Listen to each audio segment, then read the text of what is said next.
Hi, MW. Welcome in. Hello, hello.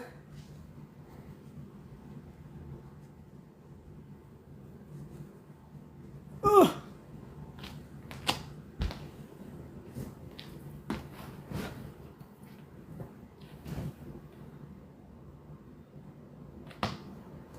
Hi. I think it's Fatima.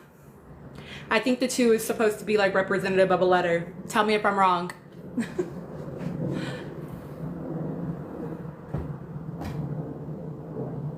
Hello, hello. Hi, everyone. Welcome in, welcome in. Hi, Sharnique. I think that's how I say it. If I'm wrong, correct me. I like to say y'all's names correctly if I can. Thank you so much for the likes. Thank you for joining. Hi, Sav. Hi, Pearl. Welcome in, everyone. Your name is in cursive. I think it's Friska. I can't tell. But welcome in. Okay, yay, I got it right. Whoop, whoop, whoop, whoop. Hi, Internet. Wait, do y'all know where that's from? I'm dating myself. Whoop, whoop, whoop, whoop. Y'all know where that's from. Hi, Ari. Hi, Tangela. Welcome in, welcome in. Prissa, okay. Am I saying it right? Hello, hello. Welcome in, everyone. Thank you for the likes already. Hi, Z. Hi, Daniela. Hi, Andrea. Welcome, welcome. Welcome in. Hi, Kelly. Hi, Fanatic. Hi, Jay. Welcome in. Hi, Alicia. My subs are in here. Hi, Bay. Hey, boo. Hey, boo. Hey, Beanie Baby Fontaine. Hi, y'all. Welcome in. Welcome in. Hi, Sylvia. Welcome, welcome. Hi, Zizi. Welcome in, welcome in. Hello, everyone. Thank you so much for the likes. Thank you, Sylvia, for the heart me. Hola. Thank y'all so much for the likes. It does help to push out the live. It has been an interesting 24 hours. Hi, Lyrical Buki. Hi, Tashana. Hi, Birdie. Josh is scamming Janaya. Now listen, Josh. I knew I wasn't going to like him from the first episode. Hi, Violet. Not he won Nicolandria Nachos. Hi, Jasmine. Hi, Yasmin. Hi, Christine. Welcome in. All of my returning folks. I know. I saw. Like, Josh, please don't piss me off right now. Justine, don't piss me off right now. Honestly, girl, I'm here for the money. Don't get distracted. Hi, Ann. Lyrical. She is flirting with Tyreek too. Birdie, you are right. She is flirting with Tyreek too. But Josh was like, you were backing that up on me. Like, oh no. Can we not? Can we not? Girl, stay focused. Hi, Ariel. Hi, Devin. Hi, Ran. Stay focused, mamas. Stay focused. Hi, Phoebe. Hi, Con.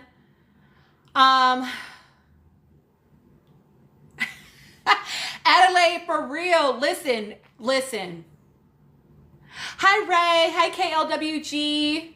Literally word for word. You know what? If she is, why is she doing that though? Because they had agreed, her and Josh were like, hi, Blessing Report. Hello. Hi, Tay. Welcome in, friend. They had agreed that they were going to be a friendship couple. I know, day 2, the Blessing Report. Day two. They had agreed that they were going to be a friendship couple and like play the game together. So why are we even getting into any of the other stuff? Hi, Ann. Welcome in. Hi, Nina. I just don't understand it. I don't understand why we're doing that. Rand, thank you for asking. I'm doing okay. It's been an interesting 24 hours, but you know. Hi, Nina. I really do, you know, have people in my corner in a way that people don't realize. And so, you know, you should not attempt to bully me on the internet. You know what? Here's the thing though, Sharnique, is like, I don't think she would need to. I don't think she would need to, honestly. It is almost exactly what Nick said, to like word for word. Oh, I forgot about it. Okay.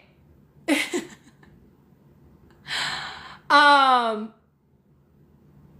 Thank you for saying that, Sor. Thank you for saying that. I'm okay. Honestly, like, again, I do have lots of people in my corner. Like, I know I talk about it a little bit in my live, but I don't really talk about it in my videos. But like, I come from activist community. I used to be in the streets for real, for real. So I have friends. You can't just say whatever you want to say to me on the internet. You can't. Especially when what you are doing is explicitly defamation. You are making false allegations to third parties by posting me in the groups, saying that I said things I didn't say, saying that I did things that I didn't do. You actually are in for a lawsuit. They need to just take a chill pill. It is BS. The blessing report I can't say too much because it will be a legal matter, but like, they need to just relax. And I've already had some that have attempted to like delete what they said. It doesn't matter. I already took the screen grabs. There are people that follow me that are also in Shalace groups. Birdie, basically, the Shalace fan group, the fandom, they're not even fans, y'all. They are unwell people. The fandom got mad at a video that I posted when honestly, I didn't even give any take in the video. I didn't even give a take in the video. I said, y'all tell me what y'all think. Right? But they got mad at the comments, and so they figured they would target me. They thought that I was the person they should target, in that they were mistaken. And they have been harassing me, not just on this platform, but they've gone so far as finding me on other platforms as well, making threats against my license, saying they're going to sue me, all of these things. And what they don't, exactly, my take was literally, let's ask the audience. I don't what is not clocking for you? And what they don't understand is that people that follow me are also in those groups. People that follow me are also in those groups. So I got told when things got posted. And again, I don't give a fuck if you don't like me. I don't care. I don't care.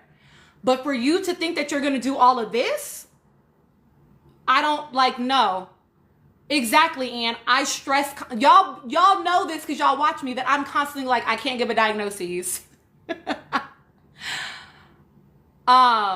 Exactly, bae. Exactly. And I don't have to be in the group to know what's in the group. And they have quite literally done the exact definition of defamation of character.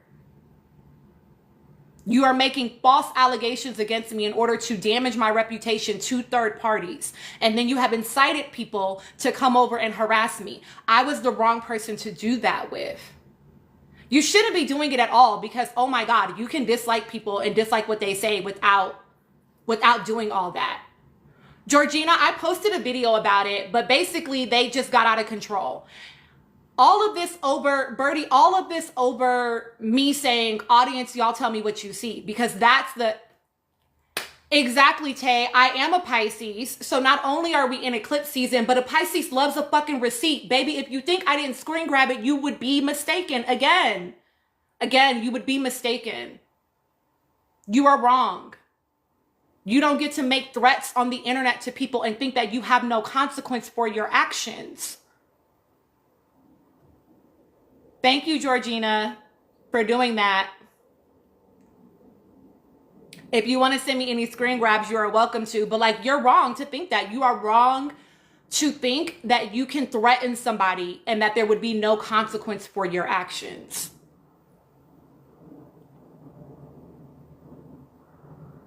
Oh, Chelsea, what they don't if they had done any level of research, Chelsea, they would know that every therapist is required to carry insurance, which means every therapist has access to lawyers. But I also used to be in them streets heavy on some activist shit. So I know people. I have friends.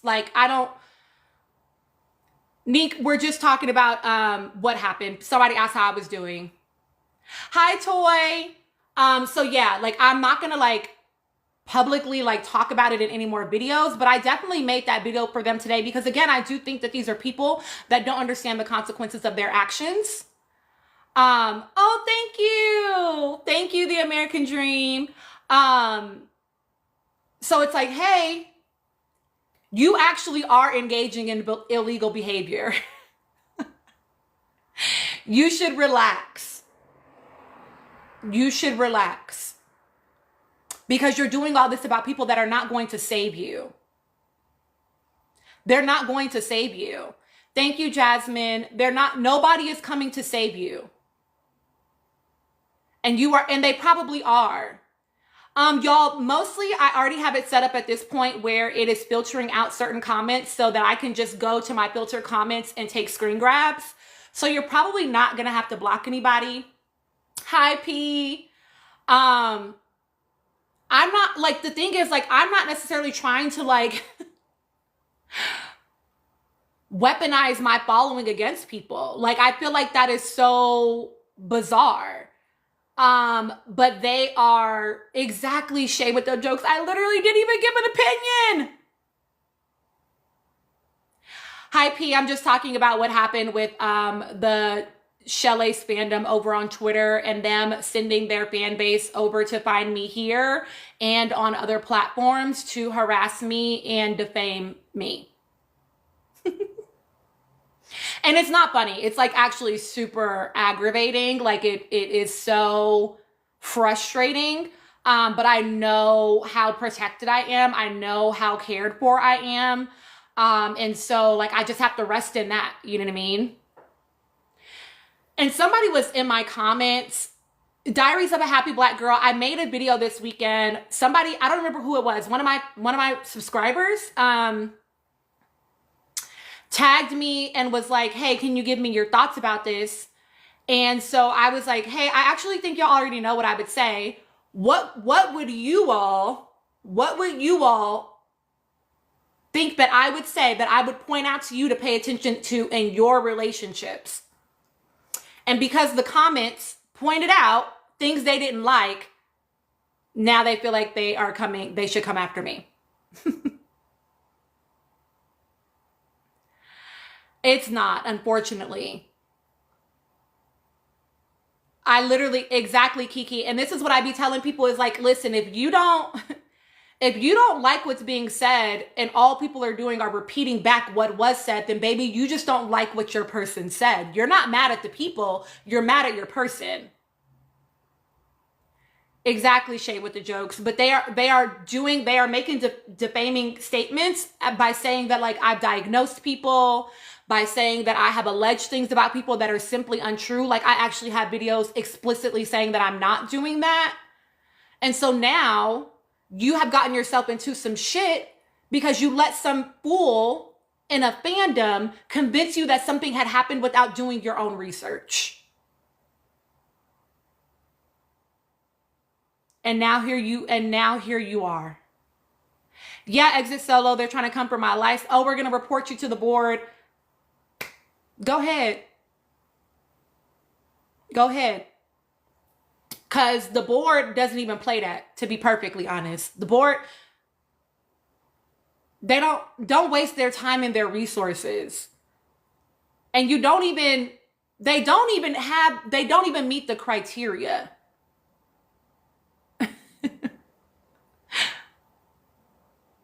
Exactly. Thank you for saying this because it's so true. You literally always say you don't diagnose and they aren't your clients even when we ask. I literally say it all the time. I literally say it all the time. So yeah, that's been my like 24 hours. And you know, again, I say all the time that like, I don't be expecting my takes to go viral.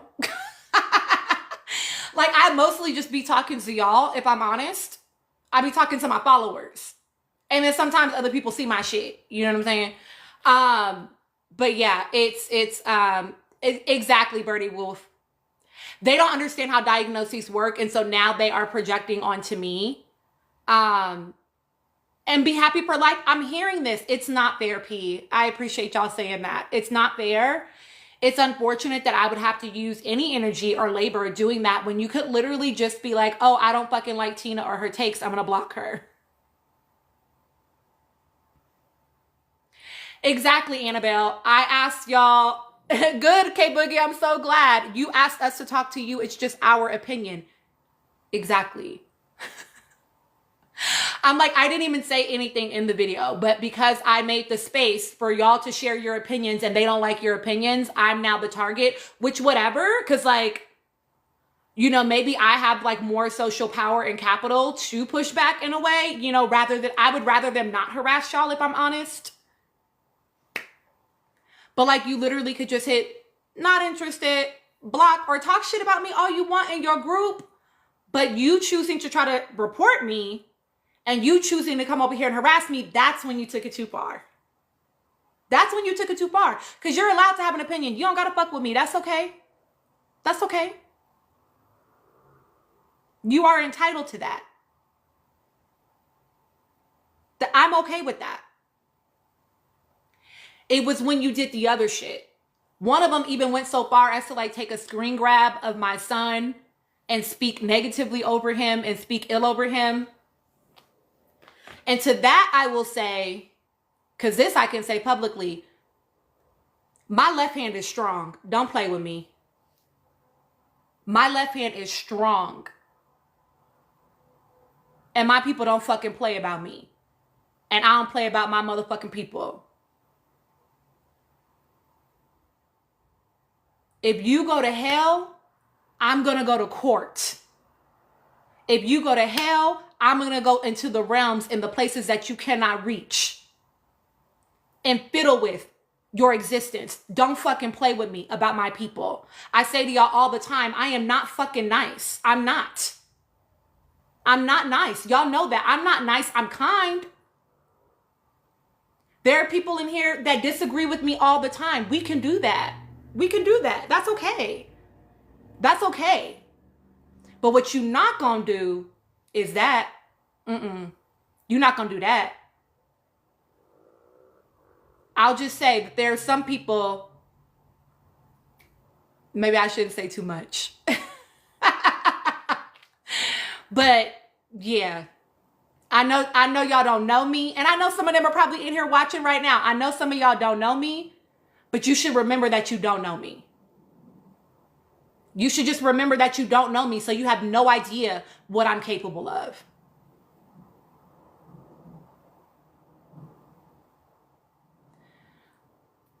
And, you know, here's the thing is like, somebody was telling me the timeline of like, because again, I'm not in the groups. I don't follow, because I say to y'all all the time, I don't typically follow Islanders. Like, that's not really how I roll in general, right? Polita or Polate 62, you want to expand further?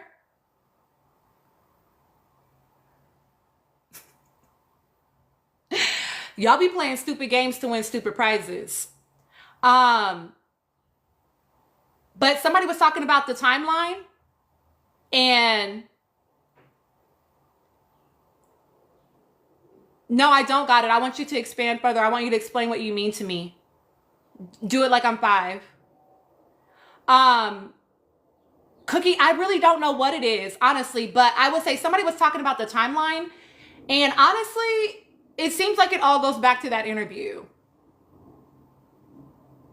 That's when it like started to spiral over there.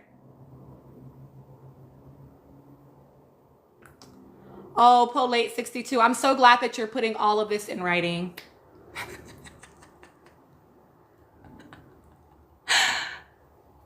Hi, Rachel. The interview with Speedy Skylar. That's when it seems like the fan base started to spiral in a way that was unusual and unexpected. Shade with the jokes because they're weird.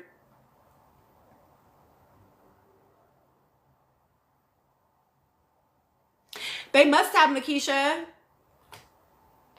Let them keep talking. Let them keep talking.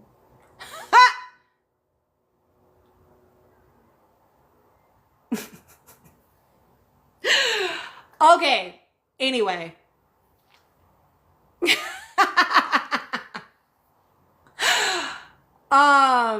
Child. Okay, y'all want to know, do I have a take about Disney and CK? And Tay Nichols, that's a great point. A lot of us were still rooting for A and C before the interview, so their fan base really fractured. Yeah, I literally was like, so was it like the older Nicolandria fans that were like keeping everybody grounded? I don't know. Oh, I see. Either my mod kicked you or you got very quiet. I guess you don't have anything else to say. And that's the thing, Diaries of a Happy Black Girl. It's not that you can't. I still love Shelly and Alandria. It's them that feels like it has to be a divide. It's so weird. It's the most bizarre thing that they are willing to incur lawsuits for people that they don't know. And people that don't know they fucking exist. Hi, babe. Hi, Chris. It's very bizarre. Okay, a blessing report. You asked me about CK.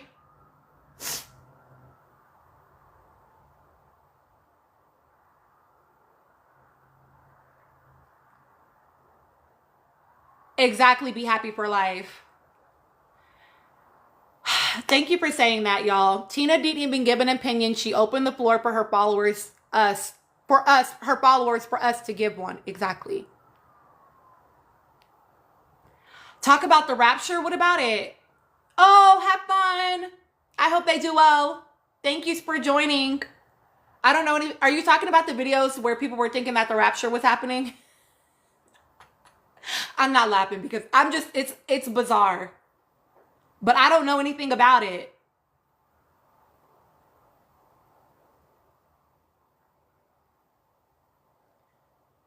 All I saw was someone's reaction to the video. It's tomorrow. Y'all, it's like 2012. It's like Y2K. I've lived through Y2K. I've lived through 2012. Be happy for life. If you think the rapture is coming, send me all the money in your bank account today. Listen, you can't take it with you.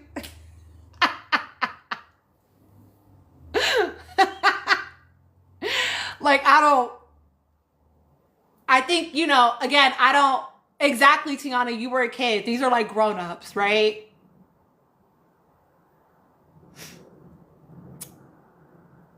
What? No.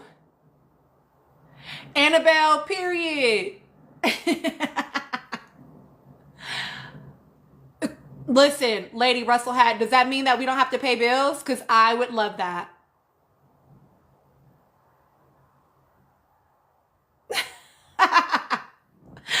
I would love that. Okay, Nikki, please send it to me. Yeah, I saw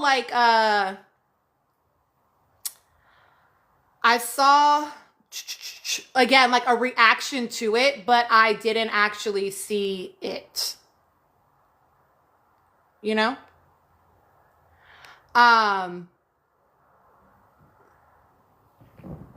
Sorry, y'all.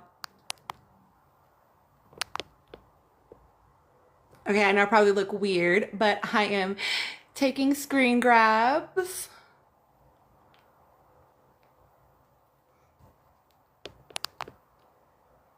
Because I really am not for the play. I'm really not for the play. It's safer to play in 405 traffic during rush hour than it is to play with me, baby. Thank you so much, Fontaine. Listen, Nikisha, I've been said if the aliens come, can I go? Like, is there going to be an age limit? Can they drop it? If it is, can I be like just old enough? I want to go. Or just young enough, whatever it is. Just can I go?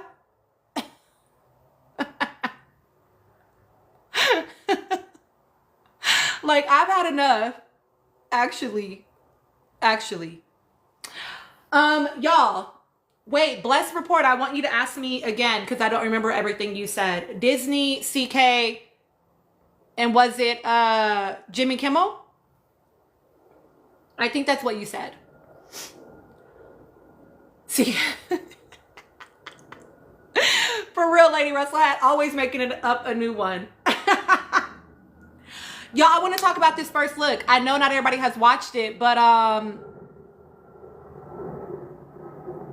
he's coming back. Listen, here's the only thought that I have about that. One, yeah, I'm glad he's coming back, okay? Because we know that it's not about Jimmy Kimmel coming back. It's about what it means on a larger scale, right? This was not about suppression of free speech or about cancel, or this was about suppression of free speech. This was not cancel culture. This was not a bunch of people saying, hey, something is wrong with what's being said. We need to bring him down. This was a government saying, you cannot do this thing. This was fascism in action, right? That's what it was. And so I do think that it's powerful that he's coming back because it pushes back against that. And how many black women? How many black women have lost their jobs? Where was this for Joy Ann Reid? Where was, like, clock it, P. No lie. Everyone canceling over Disney Plus, over Jimmy Kimmel, but when folks were asked to boycott for Palestine, crickets. 300,000 plus. So it's like, yes and. Yes and. Black people have been telling y'all this forever. People of color have been saying this forever. Y'all don't want to listen. Oh, Tashina, I don't know. TikTok is a hater. Like, you've been being told this. You don't listen because you don't care except when it aligns with your identities.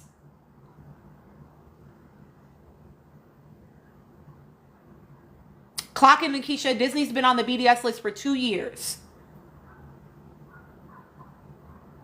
But all of a sudden, when someone aligns with your identities, now you can get it. Now you get it. Because why y'all wasn't canceling before?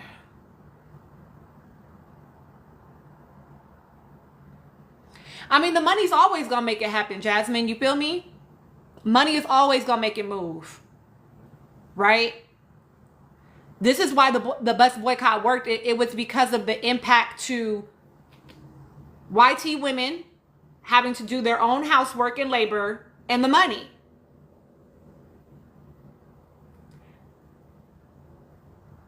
This is why I don't be on that. Like, we're not our ancestors, because some of y'all don't have the stamina of your ancestors. Please cut the shit. Please cut the shit. You don't have the stamina. You don't have the gumption. You don't have the balls. Okay? Thank you, baby. You know, some of y'all ain't willing to slip a little something in that food. Yeah, you're right. You're not your ancestors. Y'all can't imagine being uncomfortable. They still putting up Starbucks. Some of y'all still in Target, and no shade, because this one gonna get some of y'all.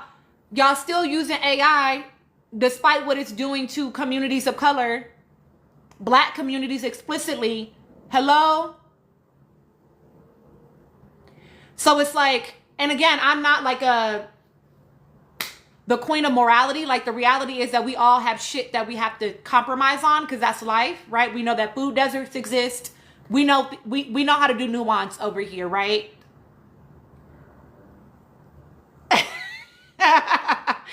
But I also want us to understand that where you can, you should. Where you can, you should. Revolution does not come in your comfort. This is why. This is the only thing I'll say about CK, right? This is why it blows me when people have some of the takes that they've had about CK, because what revolution do you know that happened without bloodshed? Tell me one. Tell me one. Just one. Just one. It's can we be fucking Nepal until it's time to be fucking Nepal? Then y'all not actually about that shit. Huh? So I don't, that's why I say like, I don't want to hear that. That's cute. I'm glad. But this is why we need community, right? Because the reality is part of the reason why people don't want to sacrifice the things that they're being asked to sacrifice is because there is no catch. There is no net. There is no community in the same way that we used to have community. You feel me? And that has been strategic, y'all. That's on purpose.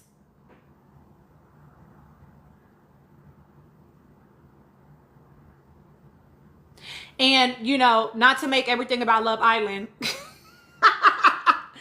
but this is why people's inability to engage with my content from a critical thinking lens, from a place of critical thinking, of high intellect, the rise of anti-intellectualism is going to be, and it is currently, the downfall of this fucking country.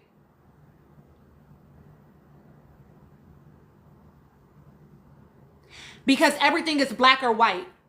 You can't do nuance. So how you gonna read that paper and embrace those ideologies and learn anything about different praxis and political ideals and activists? How can you learn anything if you don't fucking know how to critically think? If you don't know how to look at content and take it in and chew it up and digest it and apply it, all you hear is one or the other. God. And it's all on purpose. Phonics didn't come out the classroom for no fucking reason.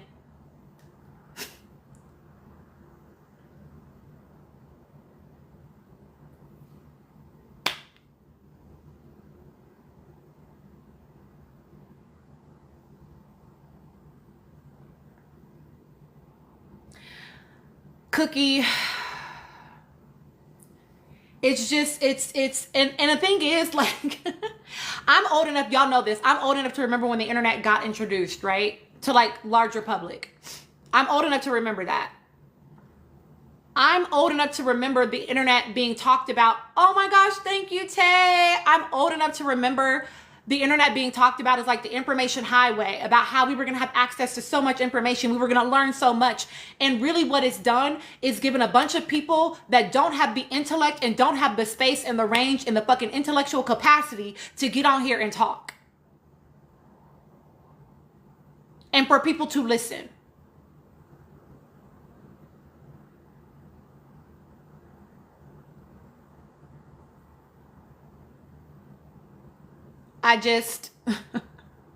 The internet is beautiful for a lot of reasons, and it makes little pockets and little breeding grounds. Period, Fontaine. Okay, I say all the time, I used to walk to Taco Bell and get the little CD to get the hours on AOL, baby. Thank you, Tay. It's like, it's actually fucking sad. Like, if I'm honest about it, it makes me like so grateful for the fact that I can step into the real world and I have community and people that can do this. You know what I mean? Because it is just absolutely,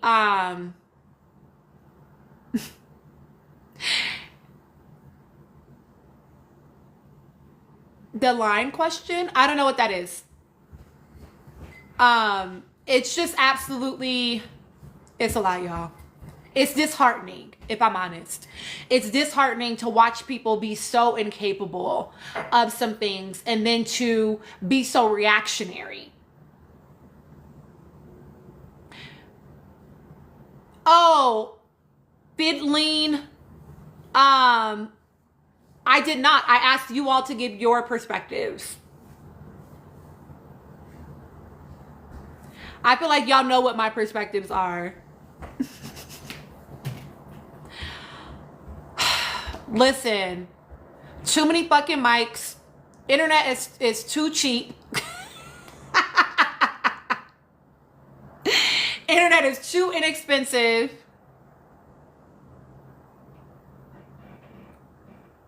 And so many fucking mics.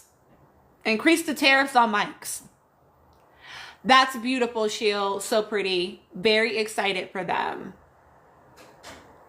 Everybody deserves a little R&R.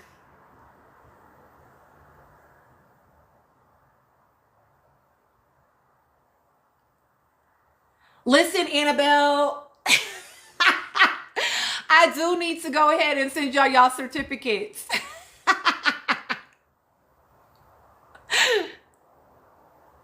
I do need to go ahead and give y'all certificates. Oh, Lady Russell hat. I have no idea. No idea. For a couple stripper content. No idea. Maybe both.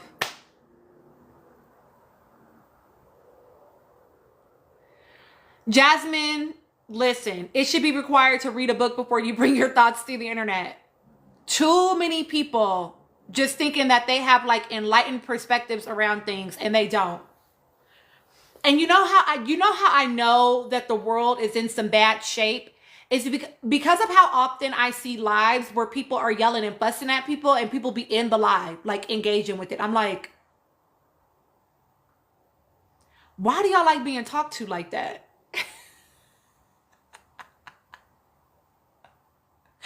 Why do y'all like being talked to like that? That shit is weird.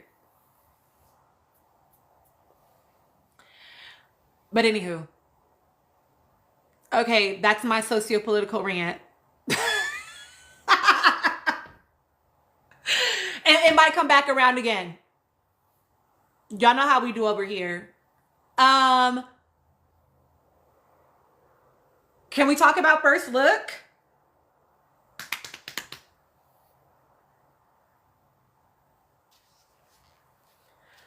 I know that somebody asked me about, oh, hi, welcome, welcome. I know that somebody asked me about Olandria's photos. No, Gia, I haven't talked about it yet. Exactly, Snowy's daughter. Exactly, P. We are all in the struggle together. Period.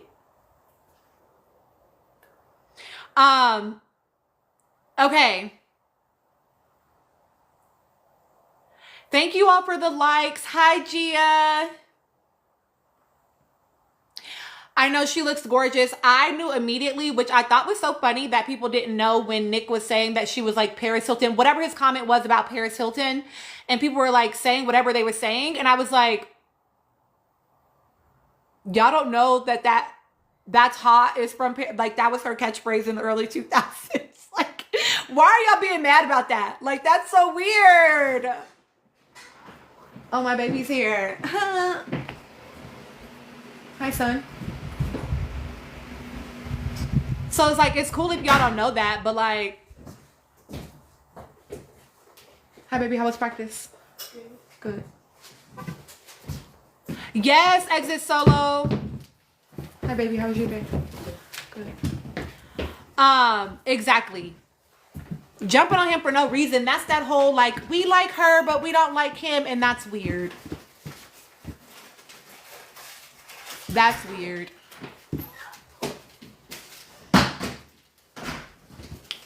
It's okay. Hi, baby. How was your day? Okay, yes. Oh, yay! Yay! My book.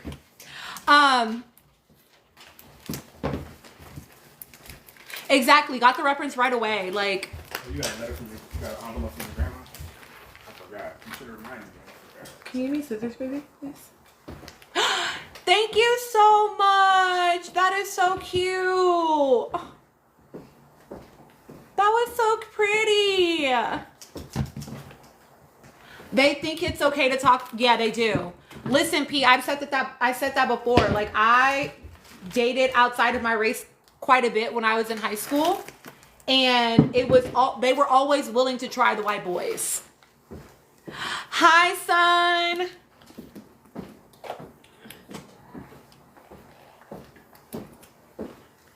Y'all, my book is here. Oh, my book is here. My book is here. I'm going to show y'all. Hold on. Hold on. I've been waiting all day to get home and do this. Baby. Okay, y'all, look. So, you know, I told you that the book that we're going to read is, hi, son, how was your day?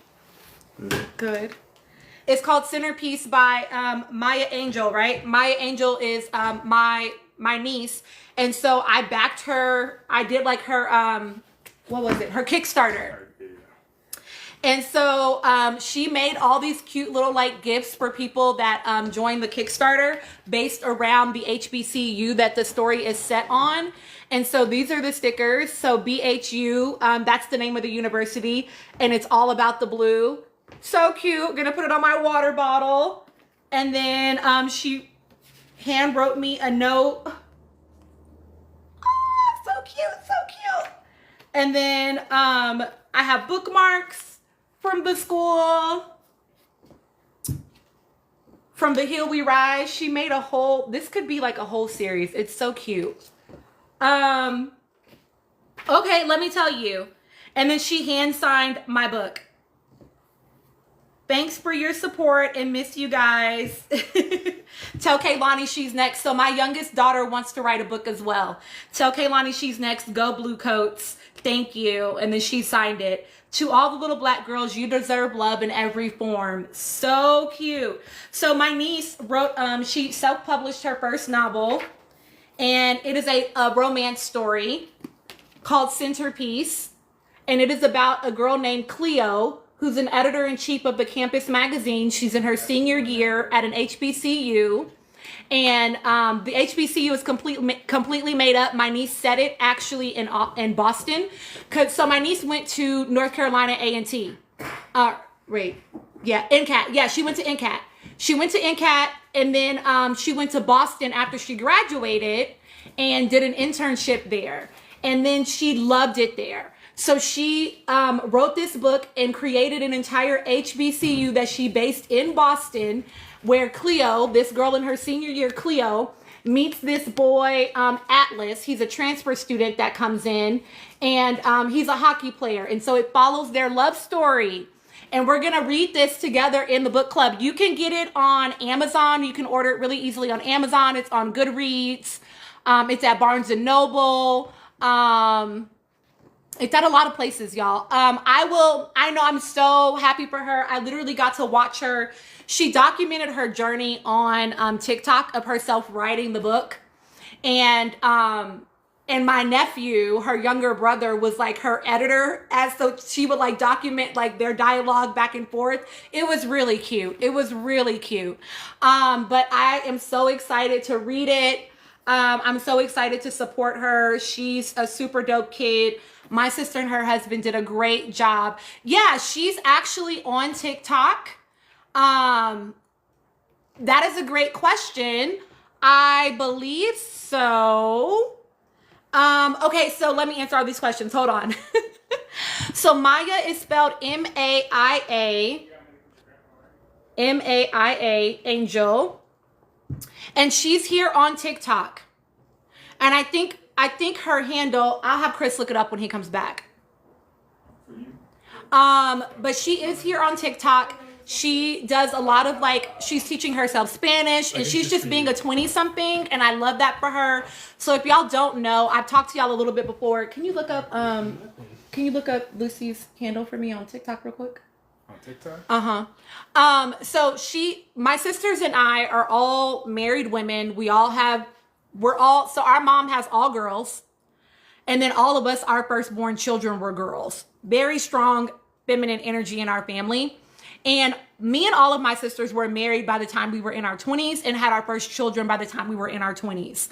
So my sister's daughters are the first daughters of all of us to reach their 20s and actually just be 20-somethings and not be somebody's wife or somebody's mother. And it's just really fun to watch her doing that. It's fun to watch her taking her little trips, doing brunch, doing all the little things with her friends. Thank you so much, Anne, for putting that in there. So yeah, I definitely recommend a follow. She's really fun to watch. She also has a YouTube channel where she does like longer form content. Chris is gonna look her up real quick for y'all. There it is. Yeah, will you click it? Okay, y'all. So this is her. I'm going to put it up here. I'll put the name in the chat. And then Chris will drop it in the chat for you. But like, see, these are she also works at Six Flags in the marketing department. She's her little corporate girly. And so she does like her makeup looks. Right now they're doing Fright Fest. Anyway, she's really fun to watch. And then, yeah, she has a link in there to where you can go find out how to find her book. And then Chris is going to drop her. It's @_ I love Lucy.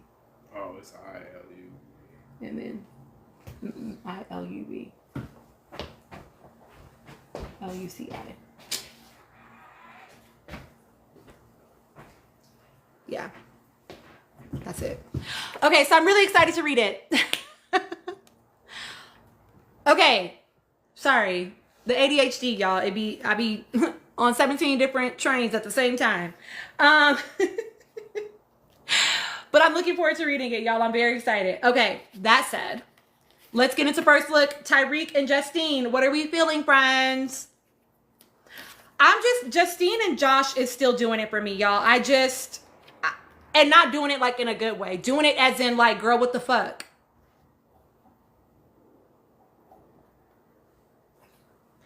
I do think they could win, T. I want her to just stay in a friendship couple with him. Because I don't believe for a second that Josh is going to be like, oh yeah, I'm locking in with her until the end. I don't believe that for a second. I don't believe that. It should just be a friendship couple. Them as competitors.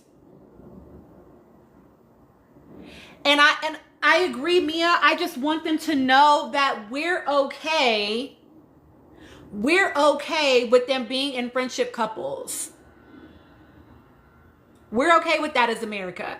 We're not going to send them home because they are. Thank you, y'all, for the continued likes on the live. Thank you, thank you, thank you. I want to open my panel today, y'all. Can we get to 50K?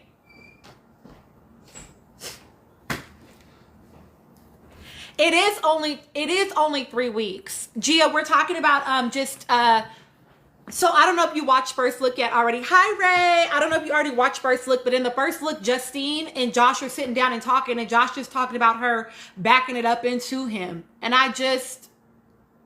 no, thank you. No, thank you. What are we doing, Justine? And listen, I'm okay if it's like, hey, we here for 3 weeks. And usually I'm a little bit more regular than that. Okay. That's cool. That's cool. I get it. Okay. Hey, do your thing. But don't go trying to fall in love with this man, girl. Don't do that. And you know what? Here's the thing, Kiana. What I'm wondering is whether or not there is like so what you're saying, right? People need to realize that it's more about gameplay than love. I wonder if people are, because of what Chris and KK said about making Mert and Lucinda vulnerable because they were only a friendship couple, even though I don't believe that. I don't think that that's why, but that's what they said, right? I wonder if that is what is driving them to feel like, oh, maybe we should try. But here's the thing, Tay, I feel like that was a lie.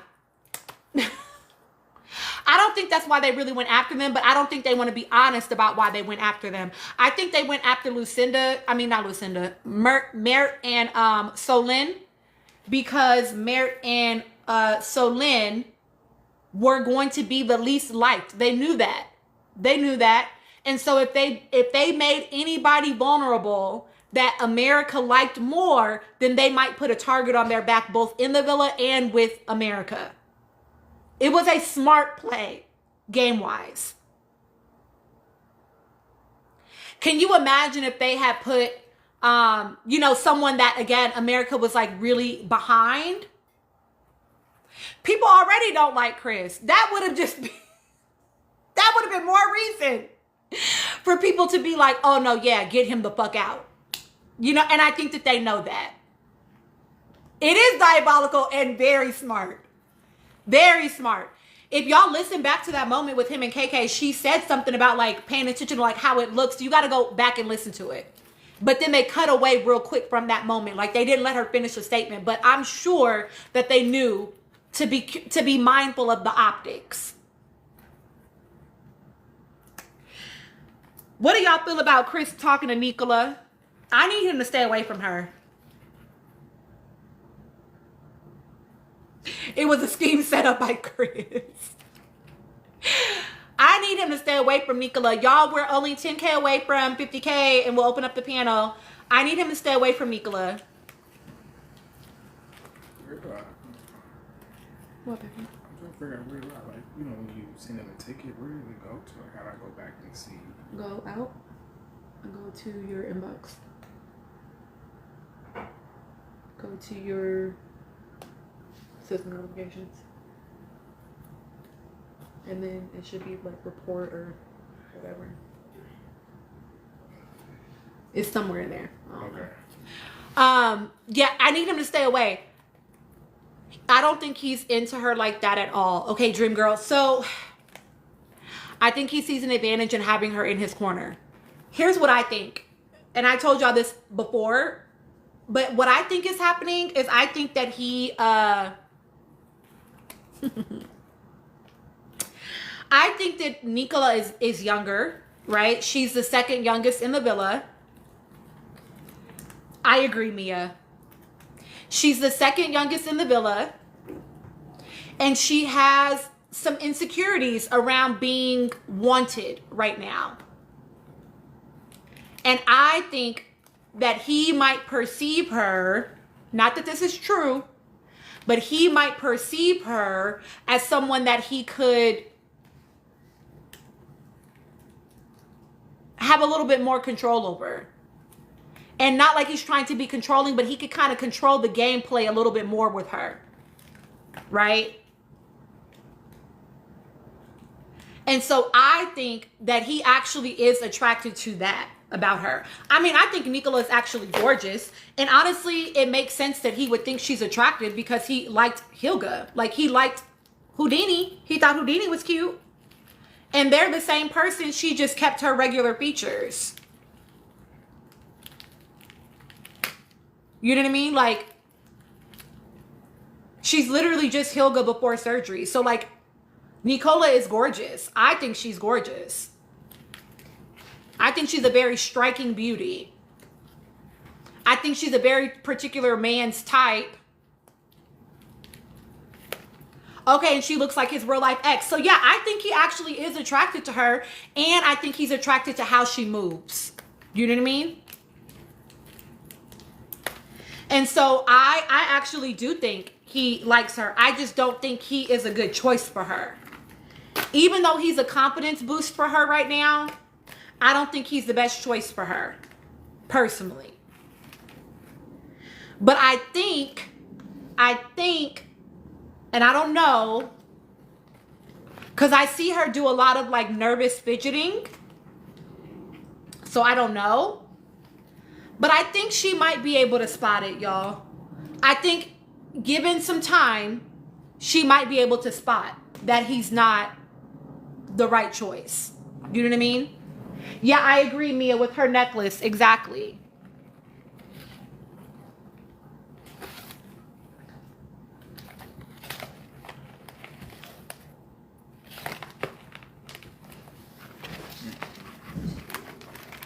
I'm actually excited for the Heart Rate Challenge 2.0. Let me tell you why.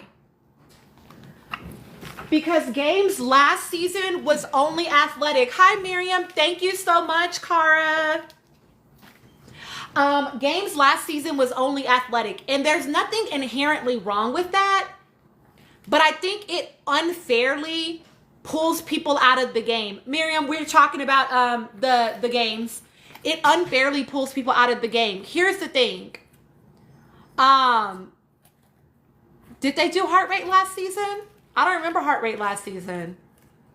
There's going to be heart rate this season. Are you meaning last season of the games? It must not have been memorable to me. Oh, you know what they did. But I like it because no heart rate last season of games. Which is it, y'all? Because I swear I don't remember it. Oh, right, because Liberty was that girl. And that's why I like it. That's why I like it. Because here's the thing. When they're casting for Love Island, they're not casting athletes. They're casting attractive people. They're casting attractive people. They're not all going to be athletes. So it's unfair to make everything about the games athletic. Because you're bringing back people that you didn't cast for their athletic acumen. You cast them because they were beautiful. Make it a level playing field in some ways. So I actually appreciate them adding in some things that will be able to, exactly, babe, that will be able to have some confidence boost, you know what I mean? And be able to be competitive.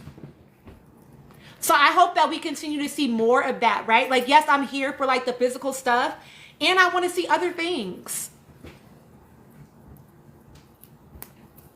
I want to see other things, you know? I want to see it be able to be like an equal playing field. Yeah, I want the mental games. I want all of that, right? I really liked when they had to guess what their partner was going to say. I want things like that. Not just physical. Yes, TJ Dub, when they had to guess what their partner was going to respond. I like the games like that because it gives other people an edge, you know, in a way that maybe they don't have athletically. And so that's not fair to just basically have them here for TV, but they're not actually able to compete. To me, that's not fair. Exactly. And I think that that is what's going to matter for like locking in with your person. That is why it would be like, hey, you need to like pick a person and stay with them. I agree, Tay. I would love to see puzzles. Rachel, I think people should be sent home via challenges and not votes. I mean, in some way they are, right? Because it makes you vulnerable based on the challenge. But I hear what you're saying, that you just feel like whoever performs the lowest in the challenge should go home. I get that. You like the twist on the elimination. I did, Chardonnay. That's what I was just complaining about. You like the fact that the Islanders had an option to like take back control and ultimately decide. I like that they had like the game of chance. I don't want to put it up to the Islanders like how it was last season, where it was like, these are the bottom three, and then we're going to decide who goes home. I don't like that. No. Because they be voting for stupid reasons. No. They don't get to decide. Hi, Noelle. Yeah. So I liked it. I knew a twist was coming, but I thought that they might make them like play a game. I didn't know it was just going to be completely chance. That to me was a shocker. I was like, oh, hell nah. If it was me, I'd be like, nah, baby, I ain't no gambling girl. I ain't no, If I'm going to go home, I'm going to go home because they said we don't like your ass. I'm not taking no chances. I agree. I do like this season better, Exit Solo. I think it's more entertaining immediately off the bat. Season 1 took me a couple of episodes to actually be interested. I thought they might duel too, and like, I appreciated that the duel with Andreina and Johnny and Charlie and Justine, when they went up against the people, that they had, that it was like it was a communication and like a steady hand. Like, it was different than like, oh, it's going to just be a matter of strength for the duel. Season 1, I liked it once we got further in. It was a little boring to me in the beginning.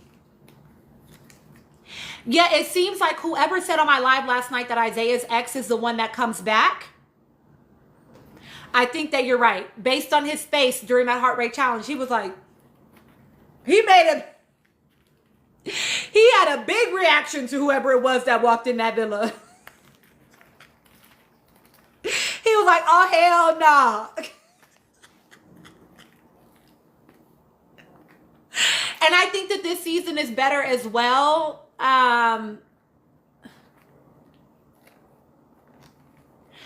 mean, one, I know these islanders, right? A lot of them. I know a lot of these islanders. A lot might be a strong word, but I know quite a few islanders this time around. So obviously it's easier for me to, like, I've already dealt with them being on my screen before. I don't know, Mia. Y'all tell us, is it the one that Isaiah cheated on, in quotes, cheated on? Is that the one that is coming back? Oh, you DM'd me a video? And okay, I'll watch it when I get off. It is. They're saying, yes, Mia. Ooh, it's gonna get messy. Messy. What was that Northwest song? It's gonna get messy. I'm looking forward to it. Oh, that's going to be... See, I like the fun mess. Can we do fun mess? You know? The fun shit, not that other shit.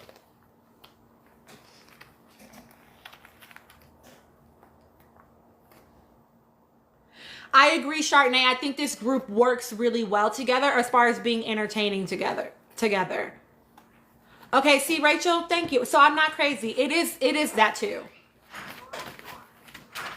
I think they got the right combination of personalities this season. I think last season we had too many friends come in together right away. And so we didn't get to see a whole lot of like getting to know each other in the way that we're doing this season. Right? So we're not pulling out. It's sort of just like we're just hanging out with our buddies in the villa again. You know what I mean? And so I think that also makes it... No, leave that. I think that also makes it... Thank you. I feel like it's like a puzzle. So I'm going to play with it afterward. I think that makes it objectively better. And pre-built alliances, yeah.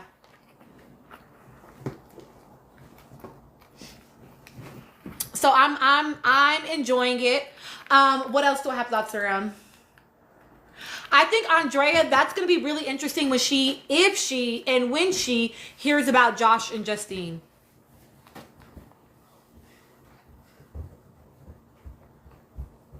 Because she has definitely been like, yeah, she's getting to know Toby, but she has definitely like still kind of been in her wanting to be with Josh, even though she's registering something is odd.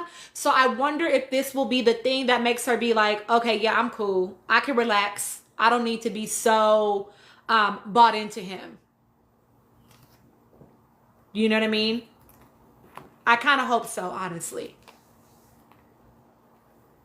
Bobby, Josh in the first look, that's not what he's alluding to. That's not what they're alluding to in the first look, Bobby. You got to watch it, friend, because they're sitting down and they're talking and he's like, you was backing it up into me. And she's like, oh my gosh, Josh, no, like, and she's like, I don't know what's going on here. Like, sis, sis. Oh, thank you so much, May. I appreciate that. Okay, Bobby, go watch it. Yeah, so like, Rachel, I hear you, but I just don't understand why she would need to play it like that. I think it might be more honest than people would like to believe.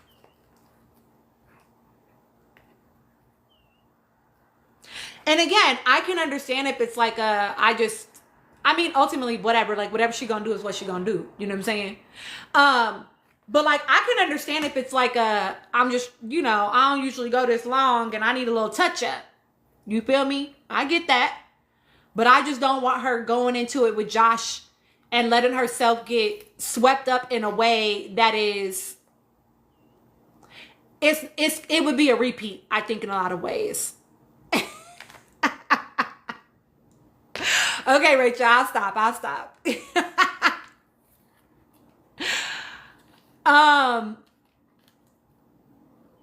I think so too. Rachel. That's it. Because of how she was with Jack, I think she won't. Meaning you think she won't get swept up? What do you mean about how she was with Jack? Because she was kind of swept up with Jack. Even after they were like, girl, if you get the money, don't split it.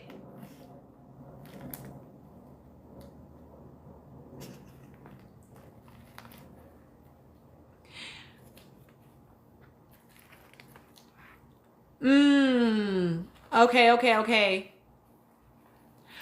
We'll see, y'all. We'll see. We'll see. Hopefully it is. Hopefully it is. Hopefully it's just fun and nothing else. Okay, y'all, we're at 50K. I'm going to open up my panel for like 30 minutes if you want to join the panel and chat about it. But I'm not going to hang too long, y'all. So you can request up if you would like to. I haven't had a panel in a minute.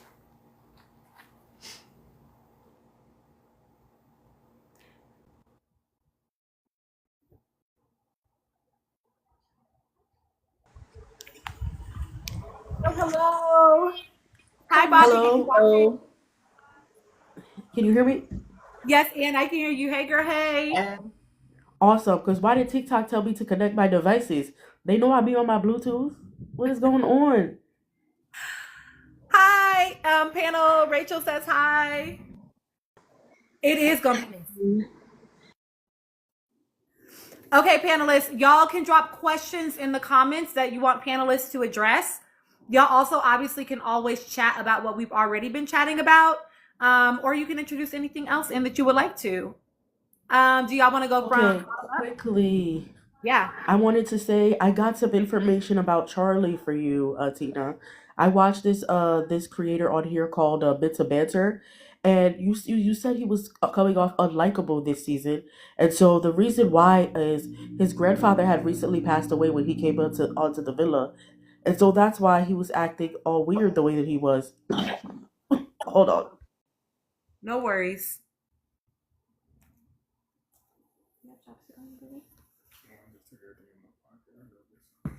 Sorry, I am recovering from a cold. It's my son's fault. Oh, no. I better know. Thank God that Dayquil and NyQuil exists. Also, Haitians, we believe in fish oil. My mom's making me take the pills. When we're in Haiti, we actually used to drink the oil. Horrible aftertaste, but it works for chest congestion. Anyway, enough of that. Yeah, Charlie had lost his grandfather prior to coming into the villa, and so that's why he was a little bit off. Some people have suggested that he should try, going to the UK, but I think he should just end his reality TV career right here. I don't know. I don't know if he's built for that. I did. Oh, I was also gonna suggest for you, Tina, maybe try Love Is Blind UK the first 2 seasons because they speak English. It's just another accent. Listen, they're also a great case study over there, especially the recent season 2. Mind blowing. You know what I've noticed a lot on these reality shows, and it's because I've worked on my healing.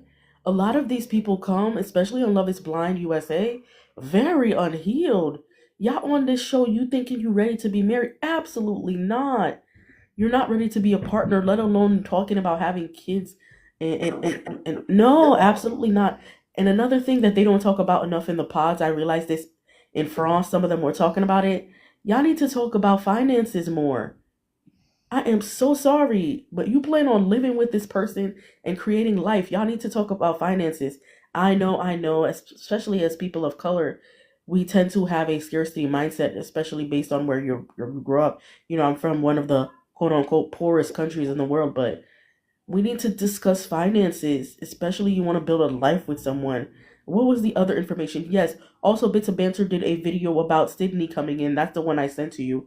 So whenever you get a chance to check your DMs, because I'm like, I don't recognize this girl, but you pointing out Isaiah's reaction, yep, that's definitely the ex. I noticed they were doing that last season, and I think they're following the blueprint this season, bringing in people's ex to kind of take them off their game. They bought in Johnny for Selly. Like, come on. And now they're doing it to Isaiah. And then, honestly, I'm not really liking the season one vets coming back in. You already had your chance. And no shade, I like you, Justine, but you're a two-time winner. Why you back, sweetie? Johnny and his neck. You're a two-time runner-up. You also should give somebody a chance. Yes, I get money is important, but at this point, they're gonna start accusing y'all of being like Louis Russell, a chronic, Love is Blind. No, I'm sorry, a chronic, reality dating show star. Because at this point, you see it as a check, and you're not here for love. Get it together, guys. Talking about Louis Russell and Honda, also Bits of Banter, y'all should check it out, have hard launched their relationship on the IG. He asked he asked Honda to be his girlfriend, as if it was a proposal. I remember Tina was making a face last night like, aha, that's so cute, how immature. He asked me, what is this proposal? Are we bringing back proposals? Guys, we're in our late 20s. Like, I'm about to be 30 in 2 months. I don't have time to play no games with y'all. Okay? I'm about to be 30. You will not ask me. I mean, you can ask me to be your girlfriend, but do we need to do all that hoopla for social media? Like, that's weird. And then, thank you. Somebody mentioned Shalace, but your boy Alan Green Jr., aka Ace, out here talking about, oh, they're not in a real relationship. You still haven't asked Michelle, Shelly, to be your girlfriend yet. So clock that. What is going on? Also, in other news, because I stay tapped in, why are the Honda fans under Jesse Wu's comments? Yes, girl, yes. I keep forgetting to tell you, Tina. What had happened was Jessie Woo, she could take it a little too far. My cancer sister, I think she's cancer, yes. And what she did say is that in the Call Her Daddy interview, she compared Honda to what's her name? Casey Anthony. Yeah. Basically, not that they did anything similar, the fact that they're both pathological liars. And so now people are in the comments with handshakes. Oh, Jesse with Casey Anthony. They're making little memes of her face and weird smiles. And yes, Bobby, I heard that too. Allegedly, and this is all alleged, they're saying Jesse unfollowed Olandria and then later followed Nick. And we don't know what's going on. It's a whole lot of hoopla going on right now. Also, circle back to me when you guys are done. I'd like to talk about this Jimmy Kimmel disaster, whatever. What I don't understand, we're gonna go to you, Nikki, because I want to hear your thoughts about everything as well. Thank you, Anne. What I don't understand about the whole Jesse Wu thing is like, I was under the impression this was months ago. Like, I don't know why it's coming up again.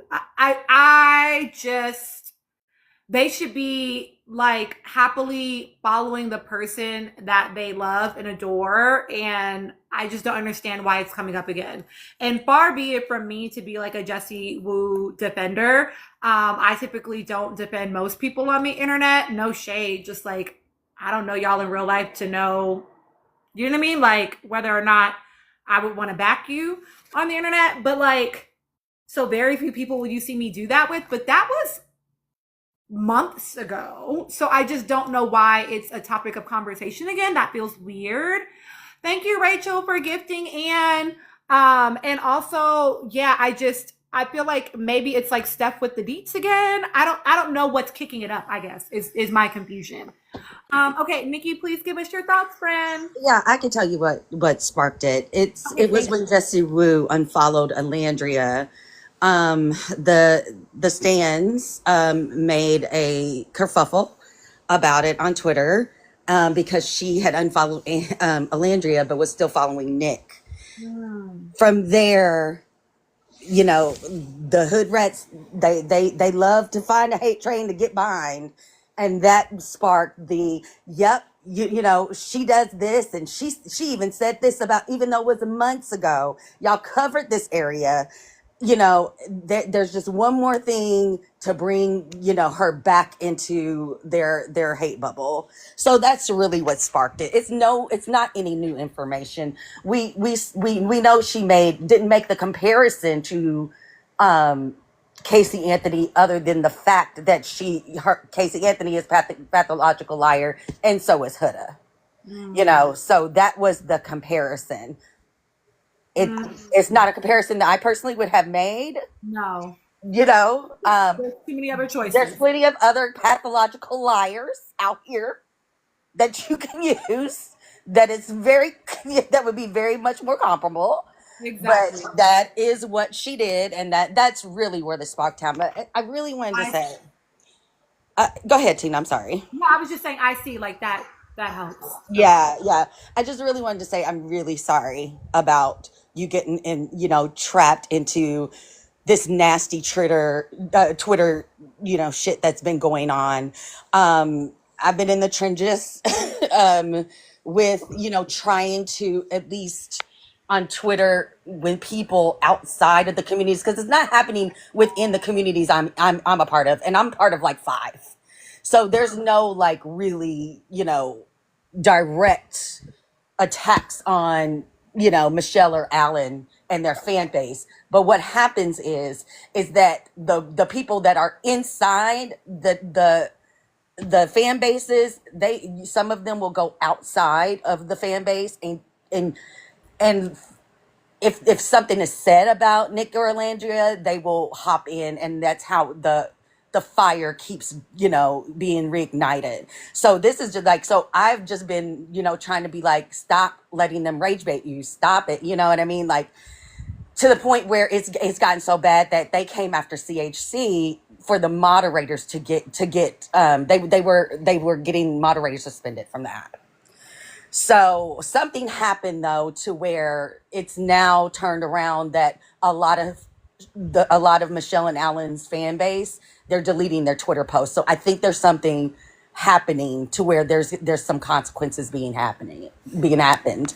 So whatever you need for your community, like to get those receipts, like I'm so glad that you record your lives and you upload them on YouTube, because you have been very clear from the day I set foot into to the live that's being recorded right now. From the day I stepped into this lady live, she said, "I ain't your fucking therapist, bitch. I ain't your therapist. Don't do me like that. You go find your own therapist. I'm not your therapist." But we said she was. We said she was. Okay. So I just want to be clear on the record.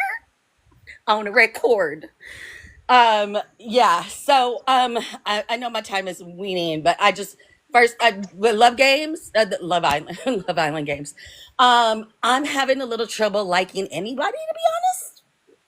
Just to be honest, I'm not a huge fan of any of them. And honestly, I probably would be a bigger fan of Justine if I just didn't see her on The Perfect Match. It was just all a mess. I'm just like, my gosh, like how many, like you are the Louis of the girls. Like you stay on people's televisions. It's just a lot. So I mean, so yeah, Gabby. I mean, they're fine. I'm just having a hard time figuring out who I necessarily want to root for, because if I like the girl, I don't like the guy. If I like the guy, I'm not a fan of the girl, and it's mostly the fan. I'm not the fan of the guys. I don't like them. I just don't like them. But I did want to bring up Nicola though, because she did pull at my heartstrings the other, you know, because I've felt that way. Like, what is it about me that, you know, and it's, you know, I think with Chris, I almost felt like it was kind of a pity, like, here's a vulnerable person that I can, you know, get to do what whatever I want her to do. And she's a strong competitor. So if I have to flirt with her a little bit and, you know, tell her she's beautiful and cuddle with her. I don't mind it. She has a nice body. She's attractive, but I don't think that at all he's into her romantically at all. And so I'm really scared for her because I know how bad she wants that. And I know if Chris gives it to her, she is going to latch on so bad. And shout out to KK for at least standing her ground for 5 seconds and not, kissing Tyreek like 5 seconds. But we'll see what happens tonight. Do you know what I mean? It is what it is. So again, I want to be rooting for my sis, but I'm feeling a lot of pick me energy. And it's not given, but I'll add on later. I agree, Nikki. That's like y'all already know. I'm so biased. Thank you so much, Nick. Hi. I am so biased toward the girls. Like I be like, fuck the men. I just want an island of girls. Like so I relate and completely agree that the men be getting on my damn nerves. And I be like, just give me the girlies. Can we just do a bunch of friendship couples and then the ones that like girls, they can pair up and do that? Like, cause That's what Love boy, Island would eat. I would eat. wouldn't it? Wouldn't it? It would. It would be just the right amount of And messy. gay Love Like, Island would be so messy. I'd be entertained. okay, please give us your thoughts, P. Yeah, I'm not necessarily watching games too much. I need to catch up. KK is adorable. I like Garby. I like her energy. Very upright. But again, I don't know though because I'm not like watching it like you. I'm gonna try to catch up. I've actually been touching grass in my own way. Because one is getting a bit too much. And also the ADHD. I got bored. I got bored. I ain't gonna lie. I mean, Nickelodeon can never bore me, but they're like in their dormant era, which is great. Do your thing. Love you both. But I'm trying to wrestle my Sims 4 folder because it just updated and like I am a mod addict. And so I'm like having to troubleshoot my shit. So I've been like dead silent. um what else? Oh, y'all know me. I love Olandria. Oh my god. Her like photo shoot was not to be so Gen Z, but that was gag worthy. Like I was gagged. My breath was taken away. She's taking it like, sleep the boots down, period. But like I don't know how to explain this because I became a fan of Love Island. I'm not a fan of Love Island. I started watching the show like really late, like 5 episodes before it like ended or so, and only joined because Ola was looking so beautiful alongside Shelly. And then like I kept hearing about like drama, and I was like, okay, well let me put my boots on and like get into it. What's going on? What's this Nickelodeon thing, right? And so like watching the show and just like watching Olandria, I was just really thinking like, dang, Olandria, I knew she was special. I knew she was special. Like not because like, oh, she's so hot, which she is. I mean, I think that's one of her best factors, her incredibly stunning and unique looks. Mind you, those are very African features on that lady. You know what I mean? So it's very distinct. It is not necessarily like the beauty standard of like America. So I'm a big fan of that. But also her personality, how she carries herself. Even when folks were saying like, oh, she's Delulu, I was watching, I was like, okay, maybe she's being a bit Delulu. But like I don't necessarily think she's being Delulu because her personality with other folks just seems upright and like knowledgeable. Like I don't think like a woman who gives like Jeremiah the type of advice she was giving him, and then Huda the like similar advice, and like everyone else that kind of advice. And then obviously some people coach and don't play like me. But I feel like she has a backbone and the awareness of herself. You know what I mean? She kind of has to as a dark-skinned Black woman in America, right? Especially in the South. So I think a woman like her, especially one that's educated like her, would be the last person to chase a guy who doesn't want her. So I was like, so obviously there must be something. I use logic. There must be something going on that we're not seeing. So I wasn't really pushing it too much when it came to that, right? So it like, and I'm just talking about that in the sense of her personality, which I really admire. Like she's so smart. But not only is she so smart, she's so kind. And she has a star power about her or like something. I kept saying like, oh, I need the prayer her grandmother prayed or something because that shit is powerful, whatever is like on her. Folks are saying she's magic, she's chosen, whatever it is, I like it. I'm drawn to her. So I'm basically saying, sorry, I'm going around in circles, but I'm just saying, like, I saw what she did in the photo shoot in her in the villa, in a sense. And mind you, I actually saw more because I know she's gonna do more. And I'm just really glad that the world is seeing it, and it makes me really proud. And not to be really petty, but like I'm just looking at other folks who like chose to follow other islanders, thinking that they're gonna be popping more, especially when they were like downing like Ola or Shelly. I was like, guess the stock didn't fly as high as you thought it would. You made the wrong investment, didn't you? Someone gave you the wrong stock tips. The hell?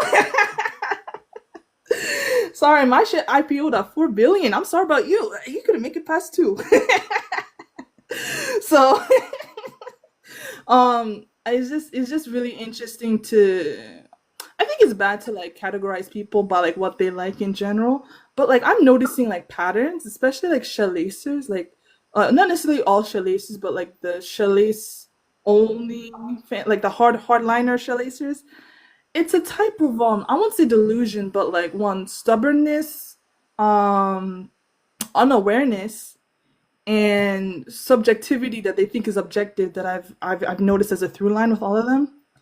And I think what really frustrates me is that they keep acting like, oh, people only chose Nick and Olandra out of like the core 4 divorce because, oh, y'all love the white man, da da da da da. Y'all are swirlers, y'all ain't da da da da da. Y'all don't want black love, da da da da da. When no, even folks who don't even really care about Nick Olandra were saying that was fucking insane.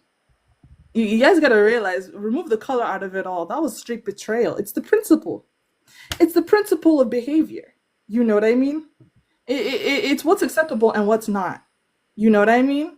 Regardless of whether or not what he said is true, which I am damn near sure it's not true, because I know when the moments he was talking about with Nick, and Nick said more after that. So, right? It's the character of it all. Ace has a bad character. He showed it. Folks chose the people who were victims of his bad character. That makes sense, doesn't it? Right? Obviously. So, yeah, that's my frustration. The Charlie Kirk of it all. I won't say too much because I'm not trying to be like, but I just think it's very unfortunate that people of color die like this every day. No movement. Man reaps what he sows. White man reaps what he sows. Literally. Now my Canadian Parliament is standing and giving that man a fucking moment of silence in my Canadian Parliament, but they won't wear orange T-shirts in remembrance of the victims of basically a genocide that happened against Indigenous folks, right? With the residentials, they don't want to do that. They can't even wear a goddamn pin, but they want to stand for white supremacists in my fucking Parliament. That's sickening to me. And to all the folks who think Canada is like, sorry, this is a tangent, but like to all things like, oh, Canada's like so this and that. No, Canada is basically the same as like America, but like different. You know what I mean? Canada only pops because America's doing terribly. It's always in juxtaposition to America's badness that Canada seems to look golden and shiny. When if you don't even have to look hard enough to find some horrible shit. We had internment camps here too for Japanese people during World War II. Mm-hmm. We literally were trying to. There was this different ethnic groups of Russian folks trying to come in here, and the Canadian government is literally trying to use eugenics to prevent them from I won't say breeding because they're not animals, but like you know what I mean, right? Yeah. They were literally using sterilizing Indigenous women in this decade. After having children. Canada is not sweet, so don't get it twisted. Don't get it twisted. I appreciate you naming it. And it's layers to it, right? Like, and then Antoinette, I'm coming to you, friend, for your thoughts. It is definitely layers to it.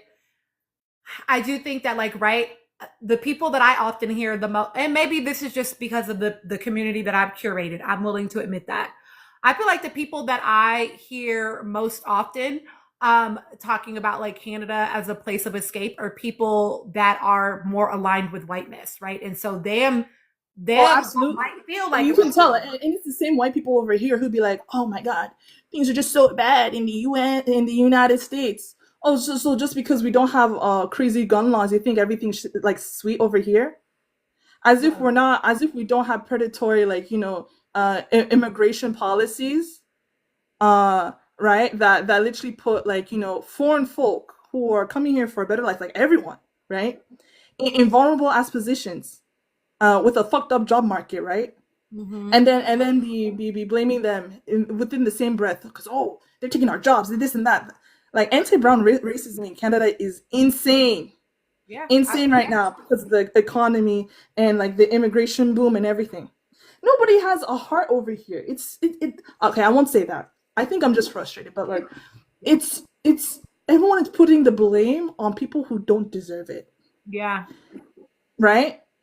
Like, you're mad that the Indian immigrant stole your job, supposedly stole the job you're supposed to get at Tim Hortons. When if you actually talk to that person would be like, yeah, I was a medical student in India, from a really good school. I came over here, and they have to retrain. They basically have to retrain, doing the shit they already learned, to retrain, and then not to be able to practice here for decades. And then Canada wants to say, oh, we have a doctor shortage. Meanwhile, we're importing doctors by the boatload. Won't let them work. Yeah. Because apparently Canada makes more money, basically saving these folks money, and funneling it into the quote-unquote education system, right? Than letting them actually practice their trade. It's fucked up. Yeah. No, yeah, it's a lot. It's a lot. I also, Nikki, I don't know why I didn't say this before because I have ADHD, but thank you for saying what you said at the start of your stuff. I really appreciate it. Yes, if you want to do screen grabs and send them to me, that would be super helpful. I do know that, again, I know that they're watching, and I know that I have seen that video get saved a lot, and I would not be shocked if that is like circulating to people as well, who are now understanding that there are actual, the words mean things and there are actual consequences to your behavior. I think I told someone, like, I had someone find me on a different platform and they were messaging me on that platform. And I just told them very explicitly, like, I appreciate you putting all of this into writing because you actually are actively doing the thing that you say that I'm doing. And then went ahead and clipped in like how what they were alleging about me was a defaming statement because it was untrue, and clipped in the clip of what I actually said. And so they deleted all of it, right? So I do know that like people they think that they can just be nasty on the internet and there will be no consequence for their behaviors. And that simply is not true when it comes to me. Emirates, I'm being harassed on several platforms by people claiming to be Shelley fans, attempting to like defame and say that I have said and done things that I have not said and done. So yeah, I'm dealing with that. But so Nikki, yeah, if you want to make screen grabs and send them to me, that would be super, super helpful. Absolutely. And if I find it if I find it circulating on Twitter, I will definitely report it and screenshot and send it to you, because I guarantee you it's the same accounts. Thank you. Mm-hmm. I appreciate it. I appreciate the way that y'all love and show up for me. It's really just shocking. Like, again, I don't care if you don't like me. That's fine. You can say whatever you want to say about me. It's just certain things that now you are tiptoeing into the realm of illegal activities. And so you're defamation, I believe, right? It literally, under American law, some of it, right? Defamation. It literally meets all 4 criteria of defamation. Because you're alleging things that are not true. You've spread them to a third party. You're causing a particular level of distress. So like they're meeting all the criteria. And your children are involved now because they're posting your children. Yeah. I've never, we as people who follow your lives and stuff never have seen the face of, but they're digging through your other personals to find them. I mean, I won't say I'm spiritual, but whatever you do, please protect yourself. However, I know you are, because when you were speaking earlier, I was like, I understand why she's a therapist now. This is a powerful lady. Tina, I called you Tina. So I'm like, okay, plus 10 respect for Tina. But obviously, it's really concerning, and I hope you and your family are okay. It's really distressing, and I think that's what I wanted to say. I wanted to tie back into this what I was saying about the Shalacers. Like, it's a consistent. I've seen it consistently. The if not misreading, like I almost feel like it's obviously tied to the literacy epidemic in North America, because folks can't read because you and by read I mean they don't comprehend. They're not comprehending at the level they're supposed to, because you literally said in those last two posts, I'm not gonna say anything. Chat. Well, you already know. You've been here. You know me. I'm consistent enough, and I trust you, my community. Tell me what you think I would say, or point things out. And I was like, okay, this is therapist Tina. This is teacher Tina in the house. This is an exercise. This is an exercise. I'm like, okay, vet. And everybody is doing the exercise. Okay, participation points for everybody. But then people want to mischaracterize it because you couldn't read the instructions properly. Like, folks, yeah, many children should have been left behind. Just because you're left behind doesn't mean you don't get remedial education. It just means that some things may take longer to drill into you, or to fully understand. As long as you eventually know the information, that's the whole point. You don't need to learn it you don't need to be the first one to know it. You just need to know it eventually, right? So this is just really concerning, and this is another point in how dangerous the anti-intellectualism, it's not that deeping it into FASCIAM. I don't know if I spelled it right, you know what I mean? And all of that it leads to dangerous stuff like this, because people are so unregulated. Yeah. So even me watching Love Island, like I got swept into the mania. It was mania, like that what, like the whole Honda Civic of it all. That was mania. That was a mania. I was in it. I got out. It turned me into a bad person, because I was thinking things I would never logically think of for other folks. So, and I had to take a step back. Yeah. And that's me. And I presume I read at like a hopefully age appropriate level. So can you imagine if someone it doesn't have coping mechanisms, or can't like regulate themselves, or doesn't know how to take a step back and like review the information again, or something like that, you know what I mean? Things that adults were able to do, or at least educated ones were, at least, now everyone's educated but they don't understand. Like, does that make sense? Yeah, it does. Yeah, it does. No, I agree. It's again, it is very wild. It's very surreal for me that it's happening behind that video, because again, it's just like, to your point, to everybody's point, I literally didn't even say anything. Thanks. Like, You said words out of your own mouth. You said worse things, no words. You ask people to say things for you. Now you're getting the heat. Does that make sense? doesn't make any sense. And like, again, anywho, that's whatever. Yes, Jamila, it might be 76. I can't get into my screenshots right now while I'm in live, but it might be 76. And yeah, and Mia, I will definitely inbox you. I appreciate it. Okay, Antoinette. Oh, okay, good. You found it. Okay, you found the account. Yeah, that's the person that she came into my comments posting my son and saying some really disgusting things about him to me. And yeah, so I mean, I reported her for like cyberbullying of a minor. But yeah, if you want to report the account, I would definitely appreciate it. I don't mean to interrupt you. I'm sorry. Your son is your youngest, right? Yes, he's my youngest Good child. God. I am so sorry. Yep. My youngest.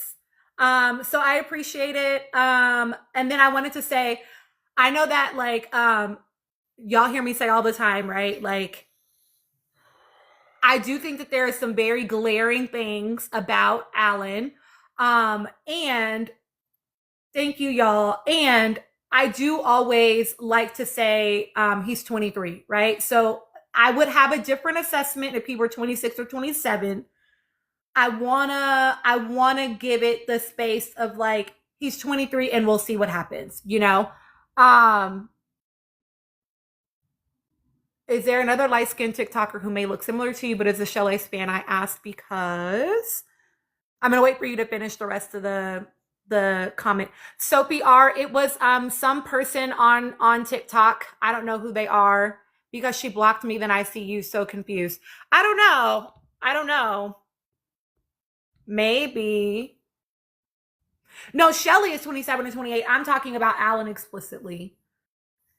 Because I know that people like see the way that he's acting, and we talk a lot about his behaviors on I think here. that's like a teen. And I will say, right, that he is he's 23, his brain is not done developing.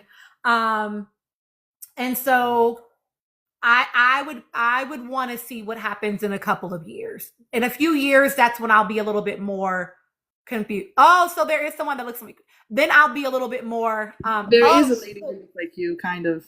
okay. I don't know if she's a Shanicer. And y'all are saying Shelly, yeah, Shelly could influence him, but that's like been my whole thing about the two of them, right? Is that I don't feel like it should ever be a partner's burden, whichever partner. It should not be their burden to raise you. So I do think that, and I've said this before, I do think that like really post Villa, we saw a lot her attempting to like help him be diplomatic. I don't know if y'all watched the very first interviews when they left the villa. I did because I was a fan. And hi, chocolate lover. And he got asked a question about people in the villa, and you can literally see her kind of like squeeze his leg under the table, like to get him. Like she definitely has tried to, I think, at least in the beginning, help him be diplomatic. And I don't want to mammify her. You know what I mean? Like you're welcome. It's a CH, but you're welcome. I do feel like that should not be her responsibility. I want him to get the feedback and then say, okay, let me go now aggressively learn this for myself and grow myself in this area without it being like her burden. Because what I see in couples, right, and which is what I've always said about them, is that if they're not careful, that is something that I see a lot come into my office because it didn't get addressed. The skills didn't get learned, and now there is resentment between the partners. And I don't want that. I would prefer for him to hear the feedback and from her, right? Because I'm sure she's naming some things to him, and for him to go out and do the work around it. DVDs, CDs, that's the video that got posted as far as I know. I've had lots of takes about lots of Islanders. So I don't know if they're also having other ones that make them upset. I don't know. But yeah, that's the one that got posted, was the one where I told my followers to share their opinions, and they're in an uproar about what the comments said. Okay, Antoinette, please share your thoughts. Oh, okay. Okay, I got it. I got you. All right, Antoinette, please share your thoughts, friend. Hi. Okay. First off, I am so sorry that this is happening to you and your family. Like, insane. I've been watching you since like this whole season started, and you've popped up on my For You page, and the way you've always come in it from like your personal, professional view, you've never like attacked anyone personally. You're one of the very few who have done that this season, as far as commentators. So it's kind of insane. I'm so sorry, and I'm praying for your family. Okay, first off. Second off, and I want to bring this back to Jessie Woo, and I think she has kind of gotten away with a lot. Not just this season, but as someone who's watched her for a very long time, like pre-Love and Hip Hop. Her, I think Steph with the Deets, EJ. People have chopped up a lot of the horrible fans this season to being children. That's not true. I'm like, let it go. These are adults. Like, and I don't think that they accept that they are just as much as at fault for a lot of the rhetoric and the horrible things that are happening to like you and your family, and like even like the Islanders and the hate that they get. Like comparing Huda at all to Casey Anthony, I don't give a damn. There was no need whatsoever. As someone who watched her live with EJ that was probably his most controlled ever. She said something disrespectful. Insinuating that Huda is lying about her sexual assault was never, ever, ever, ever an okay thing to say under, like, it was unnecessary to whatever discourse about Love Island. insinuating that because she's such a liar, I just don't know. Girl, your whole storyline of Love and Hip Hop was your own sexual assault. Why is this even a topic of conversation? Like, that was part of her biggest storyline on Love and Hip Hop, was how she experienced sexual assault within the music industry. Why is that shouldn't have been your takeaway from Huda's Call Her Daddy interview? Steph with the deets. We all know how horrible her rhetoric is. EJ was although we get it and we ignored it because he was standing up for dark-skinned black women, EJ's rhetoric was very misogynistic. We talk all the time about how gay men, gay black men especially, get real comfortable with them bitches and hoes when it comes to women. But then we're like, oh my God, it's the fans. Is it the fans? It's the ones without the with no profile picture and username 123. Is it though? Because is it? Because the ones with the faces are also saying really nasty things while also sandwiching it in the other shit to where you don't really notice it. But like, no, y'all are riling up the fan bases on purpose on all sides, and it's insane. Especially as considering we're in a country that's already moving further and further right, further and further conservative, and you're just like, oh, it's okay to compare this girl to Casey Anthony. It's okay to say, I'm happy Pepe cheated on you, Iris. What did Iris do? That is such a misogynistic thing to say. Like, are we serious right now? Like, I'm sorry. like no. And it's insane because, like, I hated that the discourse got brought up to, like, Olandria, that girl unfollowed her, because it was like, now it's like, it was just unnecessary discourse. But it's like, no, it is weird, Jesse, that you unfollowed Olandria in the midst of whatever just to keep following Nick, and then you only unfollowed Nick once, like, the fans were like, you're weird. That's what made her go back and unfollow Nick too. But even then, it's like, that's weird. Like, if you're for black girls, if your whole thing this season has been like, I'm for black girls, why is it that once you've met Shelly, you've had a conversation with Shelly, that all of it, and then Ace does his interview, that all of a sudden Alandria is like persona non grata? Like, I don't understand how that works for me. Like, everybody's been screaming nuance. Like, people are missing nuance in general, but also when it comes to, like, this Love Island. And I'm like, this is an example of our side not having any nuance. Like, there are people who are so black love down in Chalet that they have decided that Alandria is like the devil because what? Because Nick?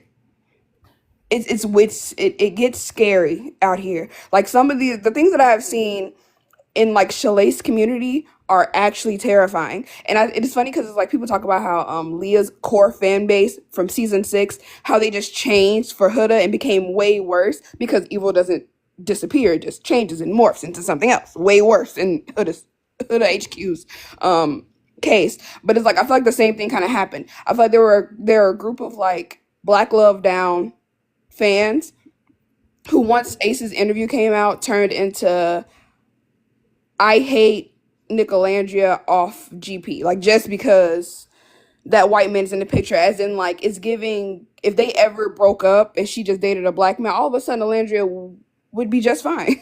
There would be the discourse would die down. All of a sudden, news organizations like the Shade Room would be more comfortable posting her. And I do find it hilarious how they were comfortable posting about Love Island, specifically Alandria, when that interview with Speedy dropped, and what they thought was going to happen was this black lady was going to get all this hate, and the little white boys got all this hate off this interview, and that's not what happened. That's what they expected, because that's the type of audience that they curate. And since then, when they realized, like, oh, like, y'all actually like this woman and this boy, oh, we're not posting them. We don't. And I have never in my life been a swirler or a divester. I'm just saying, it's very weird how you can see how y'all are moving. Like, you're making it a point to not post them because you don't want to promote that, quote unquote. And when I say this is what I mean by us moving into a more conservative society, is like, yeah, it's 2025. Alandria has the motion to be posted on the Shade Room. She does. Even if those pictures doesn't went viral in any other space. If Shelly's pictures went as viral as Alandria's did, they would have posted her. But they didn't. Clock Because it. No matter how much Shalace cries about it, they never hit the motion. Why didn't they have the motion? Because no one liked Ace early on. Like, even his core fans who, like, they oh my god, if you're really watching and being online, they were like, who is this boy? Like, who, we don't know him. Like, the guy who dances with Bar, we don't know him to act like this. A lot of their core, Shalace never got that big because of Ace, period. And I feel like what's happening right now, even like going back to people being like Alandria being delusional, all of that was I'm talking about our people, the black community. Like, there was definitely some confirmation bias in that, because anybody with an adult mind could tell this girl is not being delusional. He is giving her something to make her chase after them. Talking about Taylor, right? And come by, stand on business, seeing the house's reaction, you knew, yeah, he is, like, common sense. He's giving her something and them something to make her feel this way. But the problem is, y'all felt like that girl wasn't pretty. Y'all felt like that girl isn't pretty. And this is a part of Shalace's group. Y'all felt like that girl is not pretty. And because she is not pretty, she is undeserving. She is delusional. She has to be delusional. She has to be desperate. She can't just, no, there's no way. She can't have the emotion she has now because she is undeserving. In the same way that y'all feel the need to come out for your family, in the same, because y'all feel like, how is Alandria pulling 1 million views from the same photographer that Shelly worked with? Why? Because in your mind, Jessie Woo, she's not as pretty. You don't understand it. And then the same, like, you don't understand it. And I think I think people aren't being honest with themselves in our community about when they be like, something about Nick Alandria just bothers me. You're not being honest. It's not Nick. And if it's Nick, it's because he's white. But for the most part, it's Alandria. You feel like she's not as pretty. You feel like she doesn't deserve. You don't understand. At the very least, you thought she's pretty, but not prettier than Shelly.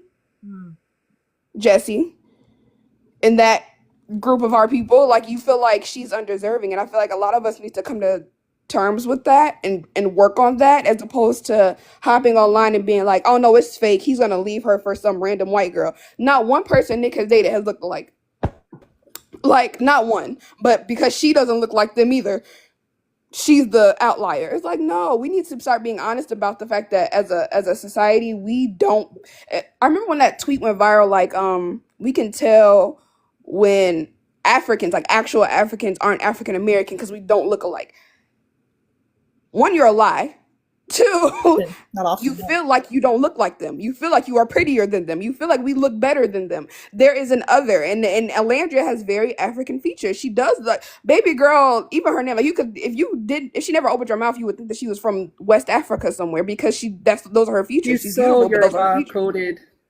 She's Yoruba coded. So, But she's a proud Black American, so I'll be proud for her about that too. But yeah, as a Nigerian, proud back, she's very period. Yoruba And I coded. love that for her. She says, Period. I hate when people say, like, I'm Black, I'm from this. She's like, no, I'm just Black. That's it. That's it. I'm proud, and she's proud of that. Stand by But I that, feel like queen. there's a lot of us who are not Black Americans who are simply not okay with the fact that she looks the way she does, and we feel like she is just undeserving. Not we, me. They feel like she is undeserving, and the idea, I feel like, and I've heard a lot of Haitians speak about this when it comes specifically with Jessie Woo. I feel like she's like my Haitian sister. Like, it's all like I feel like there are a lot of part of the diaspora who are more proud of where they're from than their Blackness. So for them, I'm Haitian, so I'm writing for Haitians, period. No matter how wrong it was, no matter how, because what Ace did was wrong. Like, we're not finna, like, it was wrong. It was petty and it was childish. But because Hold on, Antoinette, you Haitian? No. I'm saying based off what Your of name what is I've seen a lot of actually Haitian French. 'Cause commentators talk I was about. about to say, claps for you. You might have French ancestors nonetheless. But yes, I heard that Discord, and sorry to interrupt. They're saying that Jessie is siding with Shelly because she's Haitian. And for me, Yeah, it's it's giving right that. and wrong. I am a proud Caribbean woman. I am a proud Haitian, but it's right or wrong. And to be honest, I spent majority of my life more in America than I have in Haiti. You know, I left Haiti when I was 6 years old. So when I say I'm Black, I'm just Black. If you want to ask me about specifics, just happen to be Caribbean. Our ancestors are from the same place. I'm not going to argue semantics about it, and we're from the same diaspora. But if she chooses to stick to Shelly out of some allegiance to her being Haitian, I mean, I understand. I won't do that, but I do understand it. I just find this whole Yeah, I've debacle heard a so lot weird of. because It's weird. Yeah, People go look too ahead. much at color or nationality and not objective. What's right is right. What's wrong is wrong. That's why people think it's okay to be Exactly, but I feel talking like to this whole Nick thing is about like like crazy. tribalism. But Like, that's you know what I how mean? Which that's is so dumb. Like, okay, white people do deserve their whackings, but like, this is, I'm not saying like, oh guys, this is time and place. Y'all need it. No, I'm just saying like, there's right. Right is right. Wrong is wrong. If a black man does a white man dirty, right? Like cruelly dirty. Fuck the nigga. Fuck him. Why would he do that? That's not right, especially someone who trusted him.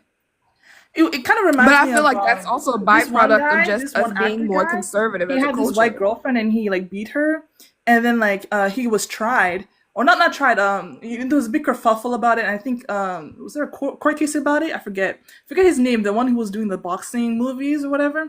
And folks were like, oh, well, I don't really care because she's white. Like, are you fucking insane? So domestic abuse is okay if it's a black person doing it against like a white woman. Like does that make sense? That's insane to me. No, it's never right. It's never I don't right. know. Yeah, but Come on. I think that's the problem with a lot of the fans, and I'm gonna include the H fans too, because I question some of the people that are now coming over that were coming over from the H fans, and I feel like some of the H fans are now going to the Shalace fans, and that's what you're getting. Yes. And if you look at who actually followed who in the very, very beginning, look at those fans. I will say the majority of the fans in the very beginning that were Nicolandria fans in the very beginning tended to typically be black women that were highly educated. And the people that were following Huda were children who've never been outside of their home, have never had to take care of anything, never, you know what I mean? And I'm not saying that there's anything wrong with that. I'm just saying if you're not very well read, or if you've just not experienced life in general, or you haven't had to like manage a family, your viewpoints are going to be very different. And so, especially with the H fans, and even now some of the Soleil fans, it has nothing to do with right or right. It has to do with their insecurity. And and I will say in the world in general, that's what the problem is in the world in general, is we have too many insecure people feeling like now they have a voice and they can just say whatever the hell they want to say. Everyone's projecting on the internet. Can I also add, and then I want you to finish your thought real quick, Antoinette, and then I want to hear you speak more. Sar, I feel like I'm saying that wrong, so please correct me when you start sharing. But I want to say, to y'all's point about people moving through fan bases, I do think, and Lady Russell, you also said, right, like supporting everybody that's black. I think that was you. Like it's a double-edged sword because you also say you're supporting everybody that's black. I've said to y'all repeatedly in this live before, right? I actually don't stand by that statement. Like I do not believe in supporting people's rights and their wrongs. And it doesn't mean I have to dislike you, right? I can like you and still be like, you know what? That was weird. That's not cute. That's not how we want to move, right? And I jokingly say it, but the reality is that it seems like a lot of families, and I'm being silly about it, but I'm serious, just don't have enough money to pay for extracurricular activities anymore. Because if you grew up doing extracurricular activities like sports, or cheerleading or whatever, where you have to have a growth mindset, dance, performance, whatever it is, where you have to receive constructive criticism and feedback to develop, you know for a fact that when your coach stops talking to you, it's because they think you've capped out. You don't have no more growth available, right? And so that feedback is essential to your development. And they give you that feedback because they believe that you are capable of the development. And so I feel like not enough young people have either had or are having the opportunity to be in environments where they are challenged to grow and to stretch and to have a growth mindset. And so when they hear anything that they perceive as a critique, it must mean you hate the person, you think they're terrible, they're awful, it just has to be completely the opposite end of things, rather than being like, oh, that is a space for growth. That is a space for opportunity. That is a space to stretch themselves. And so if we're positing, if we are hypothesizing, right, that H's fans that we know were very, very young are moving through these fan bases, then that would explain this shift, right? Amen. It's very obvious. You can Amen. tell And the I have migration. I have Also two. find it very odd that Hoodistan started like going up for Alandria when they thought Alandria and Shelly fell out post that interview. It was very weird. I hated that. I hated that so It was much. very, It's very embarrassing. weird. I'm so tired of seeing those. Oh my God, bring them back together. They are not friends because she asked her to say something about racism and she refused. That's it. It has nothing to do with Shelly. It was very weird and is giving a lot of white people behind those fan I pages. feel like they But think we're children. Yeah. Oh, Okay, A lot did of you cut yourself? will you tell me if I'm saying your name right? And will you correct me, please? Oh, sorry. So my real name is Stephanie. Okay. So yeah, so you can call me Stephanie. Stephanie? Yeah, Okay. you can call me. Yeah. So I will say I am so glad you said that because I was on your live earlier and I left because I had to drop a kid off to wrestling. And if anybody has any wrestlers, and I have one that is doing it in college, and I got one that we're trying to get recruited right now, they have to hear no a lot. They have to lose a lot. It is literally the most heartbreaking sport I've ever had to be a part of. When I was married to their dad was a D1 athlete, wrestler, same thing. So I'm so glad you said that because and I was a dancer, in college too. And we had to hear no a lot. And I don't hear people hearing no a lot. And I don't hear people hearing, you can't do that. If you say you can't do that, then all of a sudden everybody's starting to cry. And some of these fans, and like I said, I don't know how many times I've been on different talks and I've been saying different things, and I'll just make something like the other day I said something like, it's really nice that Leah and Miguel are supporting Janae. That's all I said. And I got like some sort of violation for fake and scam. And so finally I had to reach out to TikTok and I was like, do I need to like start a class action lawsuit? Because it seems like y'all are targeting people or somebody's not reading something and you just accepted something. And it was immediately restored. And I'm like, we shouldn't even, why are there 12, 13, 14, 15, 16-year-olds having the power of dictating what the hell I say when they can't even drive? Like, why are we giving these kids power? And then again, why are we giving the HQ fans all of this power when, why? She's barely taking care of her kid with another guy who just had a kid. And y'all are going to tell us that we're wrong. And you got nothing to back it up. So I'm like, okay, well, who's running stuff? Because it certainly doesn't feel like somebody with some emotional intelligence and some intellect are running the show. So at some point we need to stop it. And back to your point too, I support right. And if my black sister is doing something wrong, you best believe I'm going to call my black sister out on it. Because I love you. Because I love you and I want to see you successful. Just because I say something to you when you're doing something wrong doesn't mean I'm there to attack you. And I'm going to tell you right now, black sisters, we need to accept constructive criticism. We just need to. Otherwise, we will not grow. Mm-hmm. That's all I got to say. I appreciate that, Stephanie. Yes, constructive criticism is like a lost art. And I think y'all know, but I've said it before, right? I feel like most of y'all know this. I started competing as a cheerleader when I was in the 3rd grade. I was a performance dancer from like the time I was in 1st grade. I also was like in performance choir. Used to go around singing. I was in so I have always been on a stage. I was a stage kid. And so hearing no, getting feedback, even when it doesn't feel good, it doesn't always feel good. Not everybody has a great delivery, right? was always to make you better. It was always because they felt like you could do it. They loved you and cared about you enough to push you and to stretch you. You know what I mean?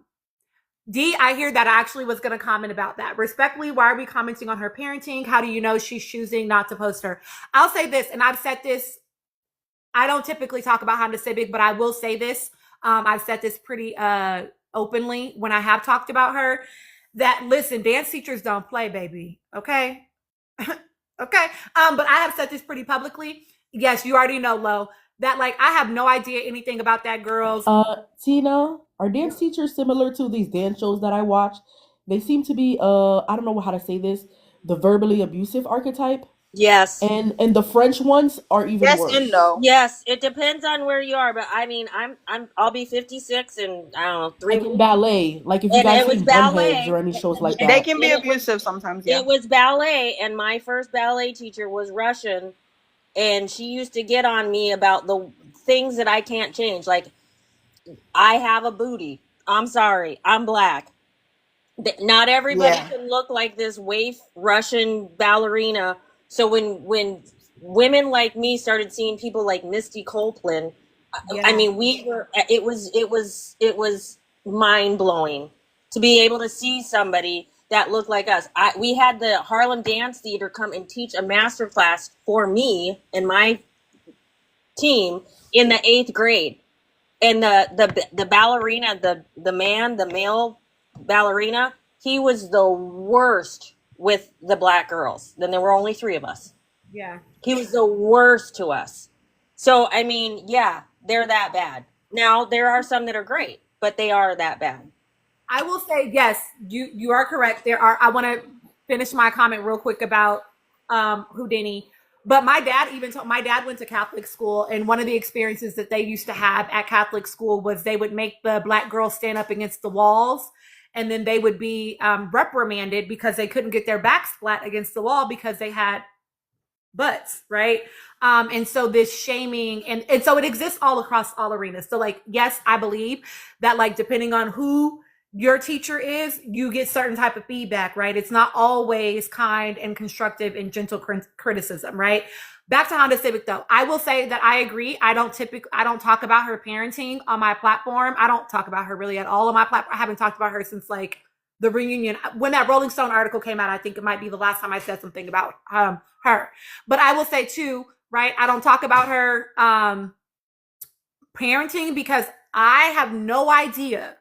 I have literally no idea what her arrangement is with the father of her child. For all I know, she was the primary parent for the first 5, or I don't know how old her daughter is, 4 or 5 years of that girl's life. And then she's like, it's your turn. You got it. And I don't think it's anything wrong with that as a parent. I'm not going to shame her for that. I don't know anything. And so I do not comment on it at all. I think that there are enough things to critique her around and to critique everyone around without having to name any of that. So I appreciate you naming that, D. I want to make it very clear where we stand. And the Speaking reason of why that- I mention that is because, again, timing issue. If you are a parent, whether you spend 50% of the time with your kids or 75% of the time, you understand the essence of time.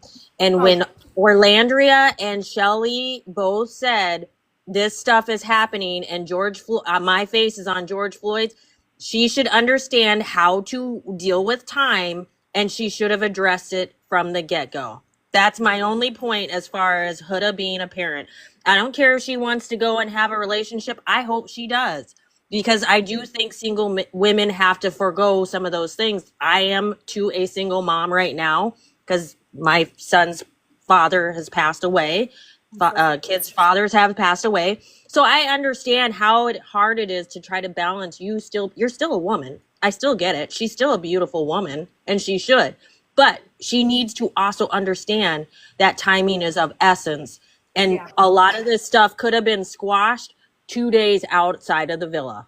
Yeah, totally get that. Totally get that. I will say too, to Thumbprint, we were just talking about a lot of things. Jessie Wu, what she said about Honda Civics, et cetera, et cetera. Shit, hold on. Where'd my thought go, y'all? Give me a second.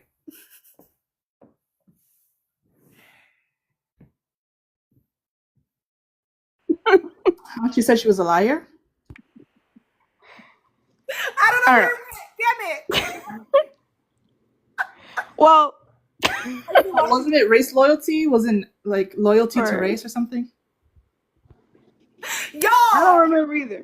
But what I will say, Huda's parenting should have never been a topic of conversation. It should have never. Just like I that agree. boy on Love Island games right now who has a kid. Okay, that's And what I was just- going to say. Hold on, I'm sorry. I have to get it out. So that is exactly what I was, to Stephanie's point and what I think Antoinette is about to say.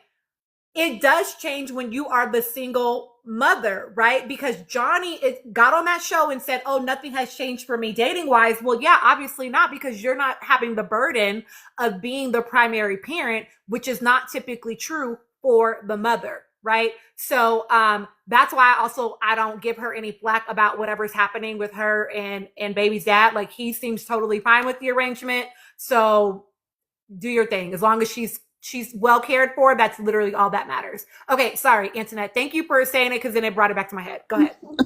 Yeah, I agree. It's very annoying because everyone wants to kind of gloss over the things that they say that make the crazies go crazy. Because bringing up her child, which should have never been discourse. Like, at this point, we all know that people go on Love Island and shows like Love Island to hopefully get a platform. Yeah, like, hopefully you find love, but you're going for a platform, Ace included. Like, you had 1 million followers, you wanted 5. How about that? Like, let's be real. So the idea that like her kids being brought up is like, yeah, that's gonna make her insane Huda HQ stands go even crazier. Now they're gonna start doing crazier things because your somebody else's fan base is bringing up her being a bad mom for no reason. And I feel like people are going to be like, oh, that's just kids. Yes, there are emotionally unregulated kids who do that, but there are also adults, because again, Jesse, you were also talking about her being a mother. You kept bringing up, why isn't she with her kid? Is that your business? Wow. Is that your business? Are you with your man? Like, is that your business? And I think Huda stands that's too much. it's like the bigger names. leeway.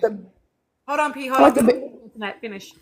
Like the bigger names tend to, and you're not one of those people, which is why I'm really sad about your situation, because like you've never came like that, which is it's insane how the internet works. But but the bigger names, they tend to do this thing where like they'll say, even Blue, I love Blue, which is Jessie Woo's friend who dropped in that live with her. I find her so insightful, and I've been watching her on and off for years.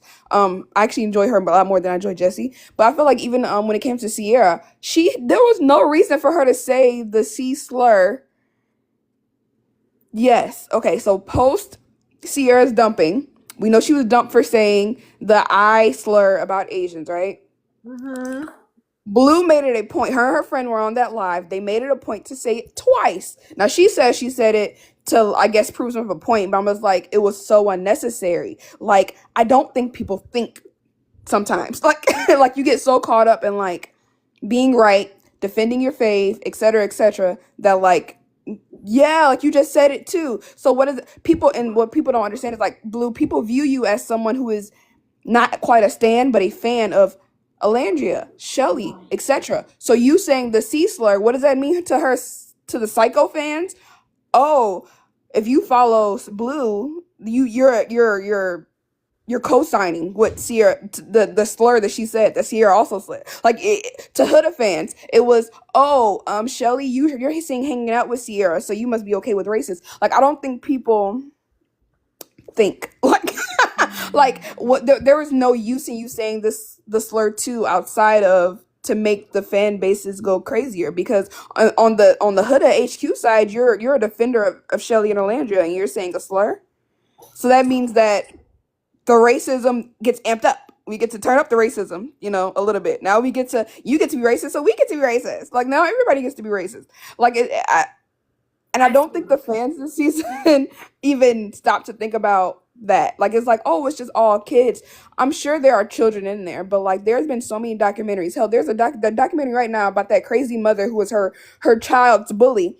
Yes, adults are crazy. Like, we have to be honest. Like, just as we talk about all the time, where like our generation, I'm 30 now.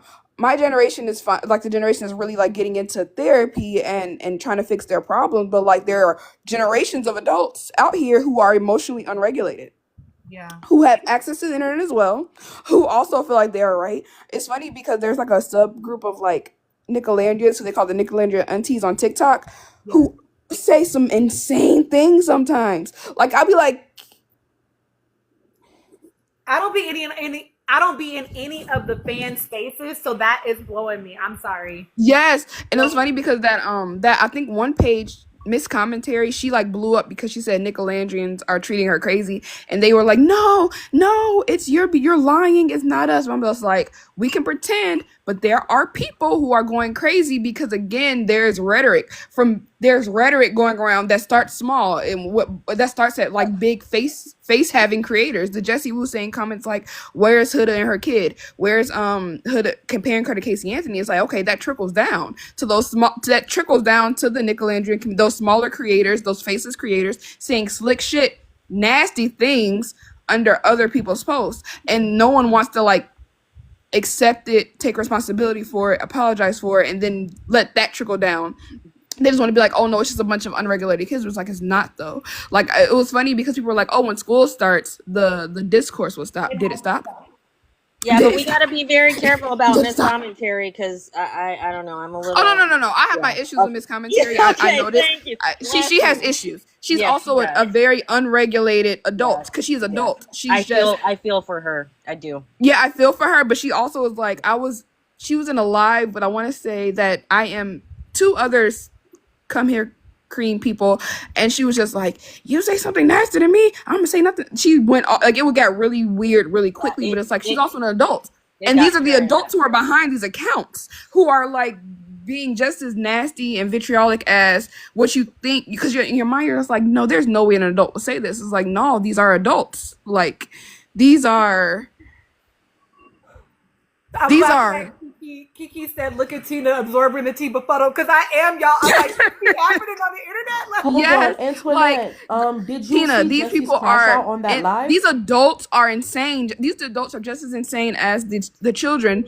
And then like, yeah, the children, Scary, Tina. they It's scary. they're all crazy. And then everybody wants to be like, no, it's just the kids. No, actually, let me protect the kids, because the kids are not as you know what, the kids have school, they have homework. The kids have friends. The kids are on Discord. The kids like Roblox. How about that? The kids have things to do. The kids have to study for Lives. their like midterms. They have Like, responsibilities. Right. stop blaming the kids. Wow. You know? I did not know. Meanwhile, the these adults aunties have got- actual children, and then they're popping it online. It don't make Exactly. sense. Like people are out here like with grandkids saying some like, saying horrible things about. Don't get me wrong, there are things about Huda to be critiqued. Her not making that post is crazy, but do I think it makes her racist? No. Like, let's be honest. Like, her not making that post was probably more due to her feeling I'm sorry. herself for having so many followers. I'm so It sorry. had and feeling like maybe Shelly is her bully, but I'm it had so- that girl. To I'm sorry to say hear like that. she's just racist or because she didn't make the post is extreme. She hasn't done anything to push it that far yet. Okay, Like or Antoinette, to I feel don't like necessarily think that Hold she's on, racist hold on, because of not hold making on, that hold post. on. Please Okay. I hold think on. her I'm behavior not saying it's all for one post. I'm saying has moved the discourse and whole towards, as a whole. There are ways that people talk way. about Huda So that people feel is justified, like the Casey Can Anthony she hear comment, us? because they think that she is. It's like she's not Satan. Relax. Like she's really. It's really not as deep as people make it. Selfish. Yes, you could say she's selfish. Those are. She's shown that she's selfish. She's shown that she is very much so male centered. She's shown that she cares about herself, her, and a man first, and everything else is second. But to say like, oh, it's okay to make certain to talk about her child is like, you're an adult. How do you think that's okay? Like you're an adult with grandkids. How do you think it's okay to bring up this girl's 4-year-old, 5-year-old child? Like, are you like, you're insane? Like you're okay, y'all. I see y'all in the comments. Hold on. Relax. I agree always that there is a line. Okay. I know Nikki, you want to respond, and I want to let Tata share her thoughts because she hasn't yet. So hold on, y'all. We're gonna let Tata share her thoughts. I know we got a lot going on from Jessie Wu. All this from Jessie Wu. And then Nikki, I want you to share your thoughts. And then I do have thoughts too. And Kiki, you are right. I'm in here. I'm like, all this is happening online because again, I literally, y'all be over here on my side of the internet. I swear, like I just be in my little bubble with y'all, and that's it. So I don't be And then what comes in my FYP is not really Love Island stuff, believe it or not. It's more like activist based stuff, because that's the kind of content that I. Incredibly. Okay, Tata, please share your thoughts, my friend. Can you be quiet for a second? I'm about to say something. Sorry, I was talking to my niece. Sorry, y'all. I've been in a very anxious headspace because I'm watching like the Haitian community do something that it's like I've always known it's been prevalent within our group of people, but it's like it's almost like as if like seeing it in family at the dinner table is one thing, but to see it like on a big scale is kind of just been very disheartening. And it's like people I'm scared to bring up stuff because I'm just one person. I don't feel like I have a voice to speak for all Haitian people, and I also don't want to bring up negative things about us that kind of opens up the space for other things.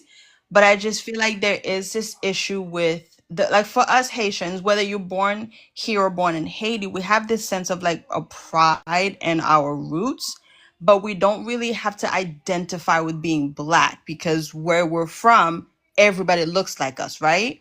Versus African Americans who've always had to identify with their Blackness because they are one group within other people. And I feel like that causes an issue with Haitians who live outside of America because like I really wish I had spoken up in the beginning of the show. I was too nervous to do that, to like make videos on TikTok. But I started seeing the things that Shelly was doing to set up Olandria since like the beginning, right?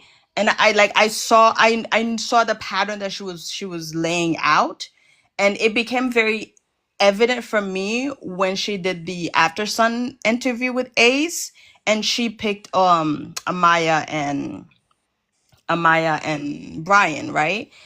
And she did this other thing where soon as Olandria had TJ on the live and she had to, stop the live and then do that statement, the next day Shelly gets on an interview, does this thing with meeting with EJ. It was a way of saying, Alendria is going to do whatever she has to do for money, but I'm not like her, right? It's another way of like kind of othering herself versus Olandria. Like, I think I've spoken up about the otherness that's within our community when it comes to the way we see ourselves versus African American people. And I hate that she's doing that. And I hate that she's playing this, like she's so naive about what the fuck she's doing. And it's very harmful. Like the way she's been behaving, the way Jesse's co-opting. And I know she got to Jesse because when they were going to have the interview between her and Shelly, she was the one who was talking to Jesse. When the interview didn't happen because of what she did, because of the comment she made about Huda, she was in contact with Shelly. When she met up with Shelly at the music thing, the Caribbean music thing, you saw the way she interacted with Shelly. In that moment, I knew then and there that was it. Olandria was going to be the bad guy. Because it's not even that it's because they're two Haitians. It's, how do I put this? Jessie is the kind of woman who her fan base is mainly African American women. But in her mind, she knows that she is better. Jessie's the kind of woman who's dating an African American man who chooses her because she's Haitian. She's not those types of Black women. And that's the same thing that Shelly is doing. And I feel like people are not holding her accountable. It is harmful to Olandria and it's harmful to Black women, period. It's the way that she, if you ever notice that her fan base is Black women, but the way she goes after Black women, it's almost like she has this room, this space, this anger. It's hard to explain, and I The feel so awful Lincoln because comment still pisses me off. I've been following her, and it's like it makes me question like who I am as a person because like I've always felt uncomfortable with the way she says. Like when she was on that show, she went after Amaya La Negra and saying that her mom is a nurse, she's educated. It was a way of saying I'm better than you. I'm a different kind of Black than you. Yeah. And it's this thing that Shelly has been doing. And it's not. I don't think it hasn't. It does have to do with the fact that they're Haitian, but it's just. I hate seeing it. And I feel so bad for Olandria because like. Even her mom is being attacked by the Haitian community just because they said to not be friends with Shelly anymore. Like they're attacking her mom. I think it's so disgusting. And Tata, I I'm have so a question for angry. you. I have a question for you. Yeah. So when you said that, like Jessie Wu basically said that thing to Amara La Negra, I'm sorry, I'm on the road, about that, like her mom is educated and is a nurse. That kind of reminds me of, because I'm African, I'm a Nigerian living in Canada, and I'm not in America, so like the interactions between like internationally born Africans and like the local black population, we do have them in Canada. They're always generally in the East, Nova Scotians, but it's different. But I know in the U.S. it's a lot of strain, and at first I used to be like, why? Like we love you guys, you love us. What? Where's the hate coming from? And I realized that like obviously it's anti-blackness, but I think it's classism. The way you said, she mentioned her mother's education. Nurses are paid well. They live a generally middle class life, right? And I feel like people don't realize when they have bad interactions, like African Americans have bad interactions with like, I'll speak on Africans because I'm a West African, right? I feel like I might be wrong. You tell me. I think it's about class. Because ones who come over are upper middle class or who have means or are educated and can make the means, right? And I'm not saying, oh, all African Americans are broke and poor in the hood or whatever, right? But there's always that friction. And there's always that friction because of, the distance and like the different cultural norms, even though a lot of it is the same as well. To me, I clocked it as classism showing up in It an is. anti-black way. Yeah, it is. So I'm wondering, is that what you're trying to say in a sense Yes, with Haitians? I mean, it's a lot more layered, but it is like if you think about it, the people who are able to leave Haiti are people who have means. The like for Same with myself, for Nigeria. example, right? I went to all girls private Catholic school because my dad had money. So even though my mom was like dirt poor, with my cousins, I was raised to believe I'm better than them because of my education, right? When I came to America, they're still in Haiti. So there's still this sense of like I'm better than they are. So it's not to do with the skin color, it's the education and the powers that you have to move that someone else don't. So people, Haitians in the diaspora, while it is a way of survival, I'm not gonna like negate that. It is a sense of like we're able to do things that African American people are not able to do. Like the fact that we speak more than one language. That's something that's That is brought up. true. People It's flex almost that. like yes, it's this thing that Like, you oh, notice I that know the my person culture and she you did, don't. yeah, I'm the cultured person and she you don't know was your letting culture. people know Meanwhile, that she's African Americans have a Latina. very strong culture. Yeah, like she let people know that she's Latina. Yes, Haitians are the very first established Latin country. But we only ever use that either when Hispanic people are trying to put us down because we're black, or when we're trying to get upper hand. Those are only two times we ever bring that up. So when Shelly did that, I knew from the jump what she was trying to do. She was trying to other herself because she's gonna be the it black woman because she's the acceptable black above Alandria. It's like I've heard been that, talking like, Shelly in the way she's moving, and she's been rallying people to do that. She's not doing it herself. She's just using other people. I brought it up when she was hanging out with Sierra. The way she clung onto Amaya. It's there. Oh, y'all. I'm so I totally see what you frustrated. mean. I think like people with supposedly Shelly's like mindset is like, I'm black, positive, Yes, but she's but I'm the not like acceptable those black. Negroes. I'm not like those Yes. black people. And I feel I'm like not it's ghetto so like you. No, harmful. I'm elevated black. I know my culture. I speak my language. It's so harmful I because know the my people she's ancestors. asking for support are black women.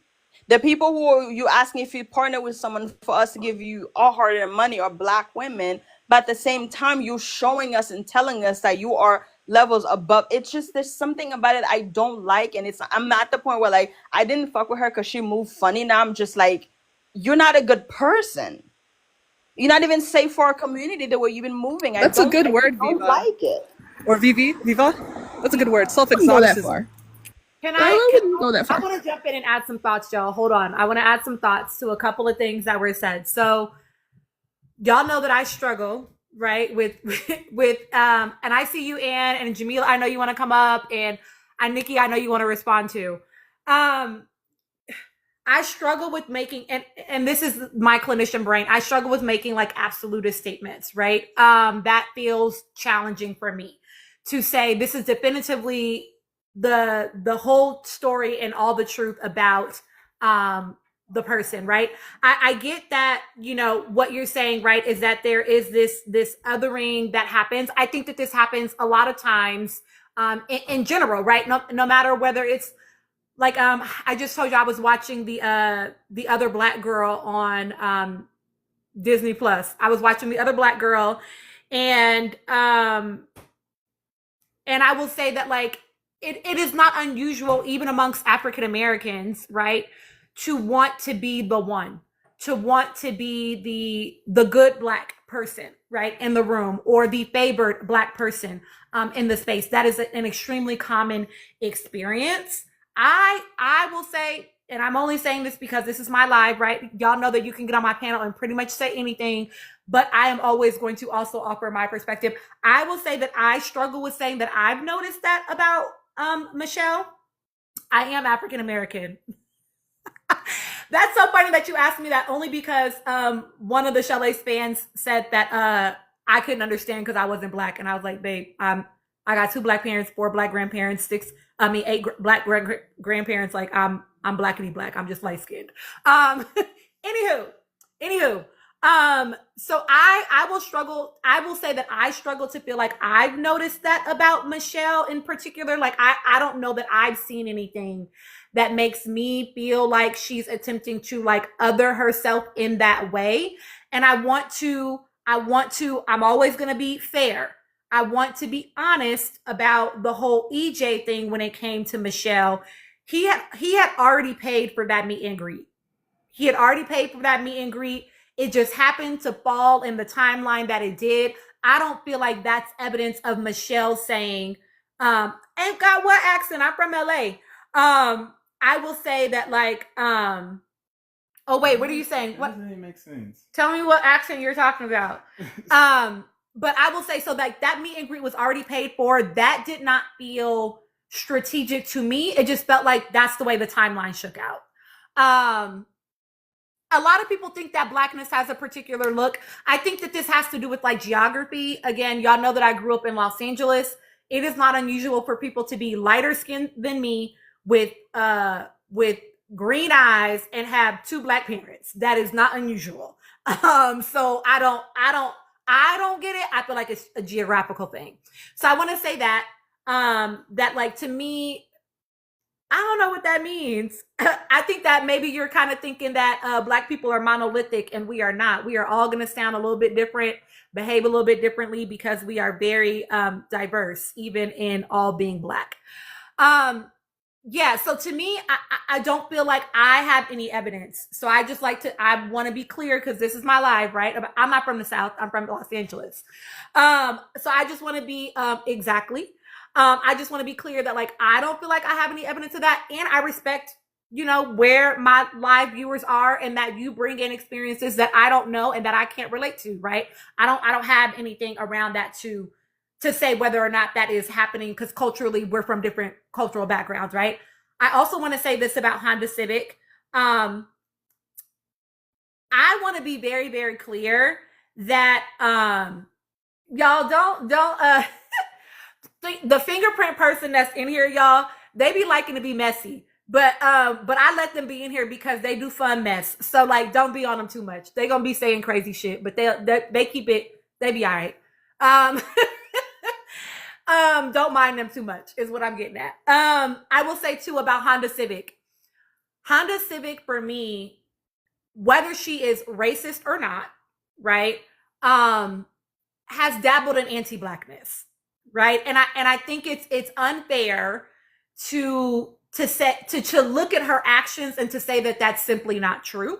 When we see the way that she mamified Michelle, she started with Michelle. The second night, right? When it was, I need to cry to you about what Alandria said to me, right? She mamified Michelle, and then mamified Alandria. Am I just a horrible person? And needing to Alandria to tend to her emotions, as if Alandria hadn't just had that experience with that man. Like Alandria was going through her own stuff, right? But she thought that her emotions and her needs were supposed to be center for these Black women. So I need us to just be honest about that part of it, right? I need us to be honest about the fact that when Nick said to her directly, I feel like you should have gone home, she giggled at that. Alandria said, not too much, we'll talk later, and she cried.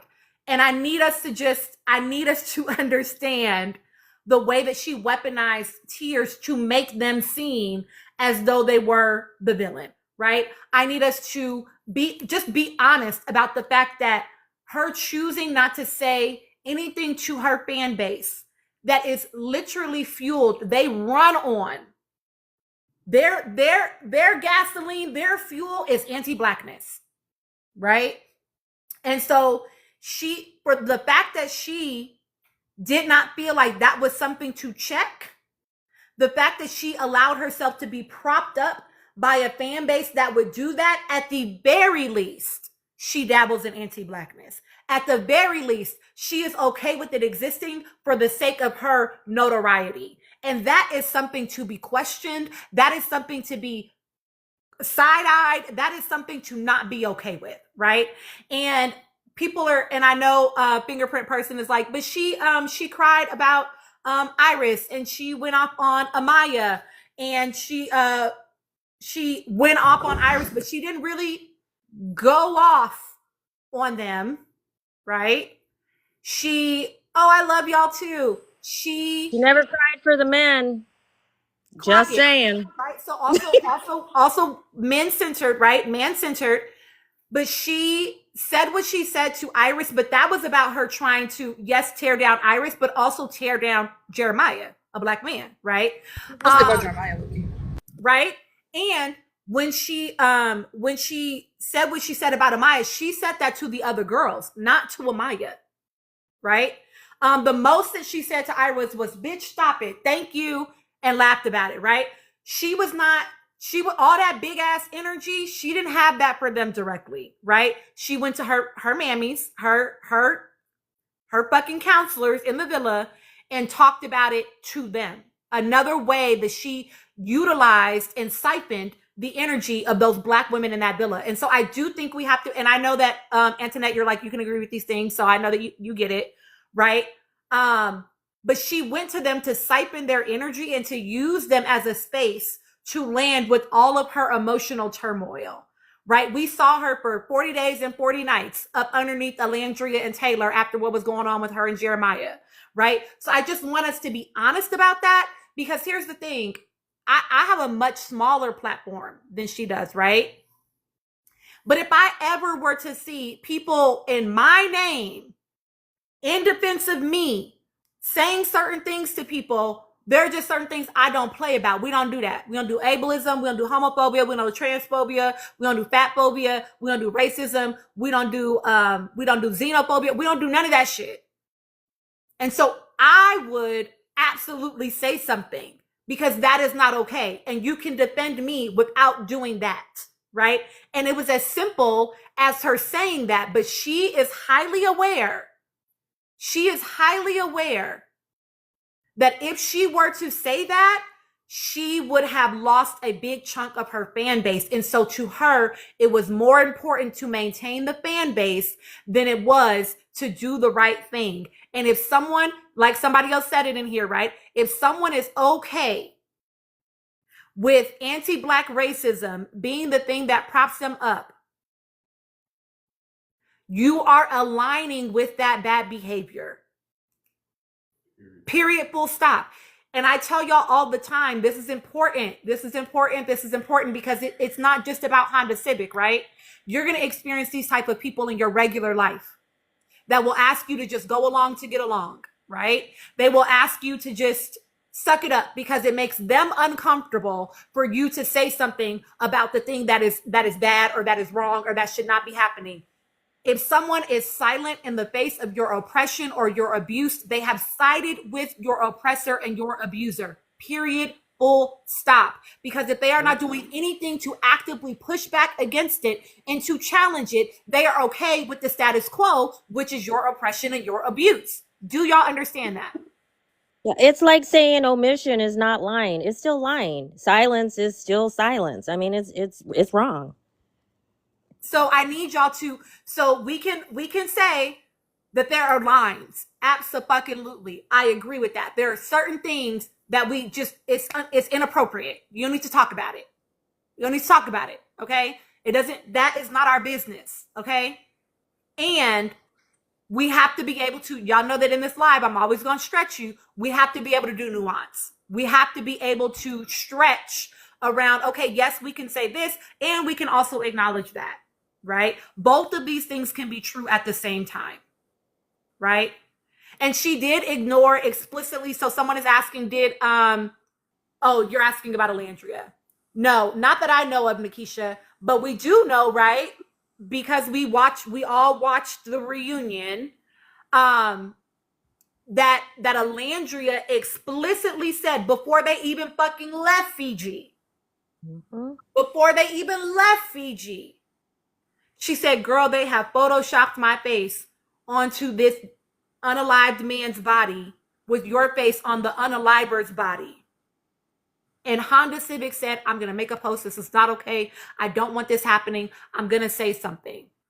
And then they had another conversation in the Airbnb with the three of them, Alandria, Honda, and Michelle. I'm going to say something. This is not okay. And then it's today, still today, it ain't no post. Nothing. So we are not going to infantilize. So sorry, guys.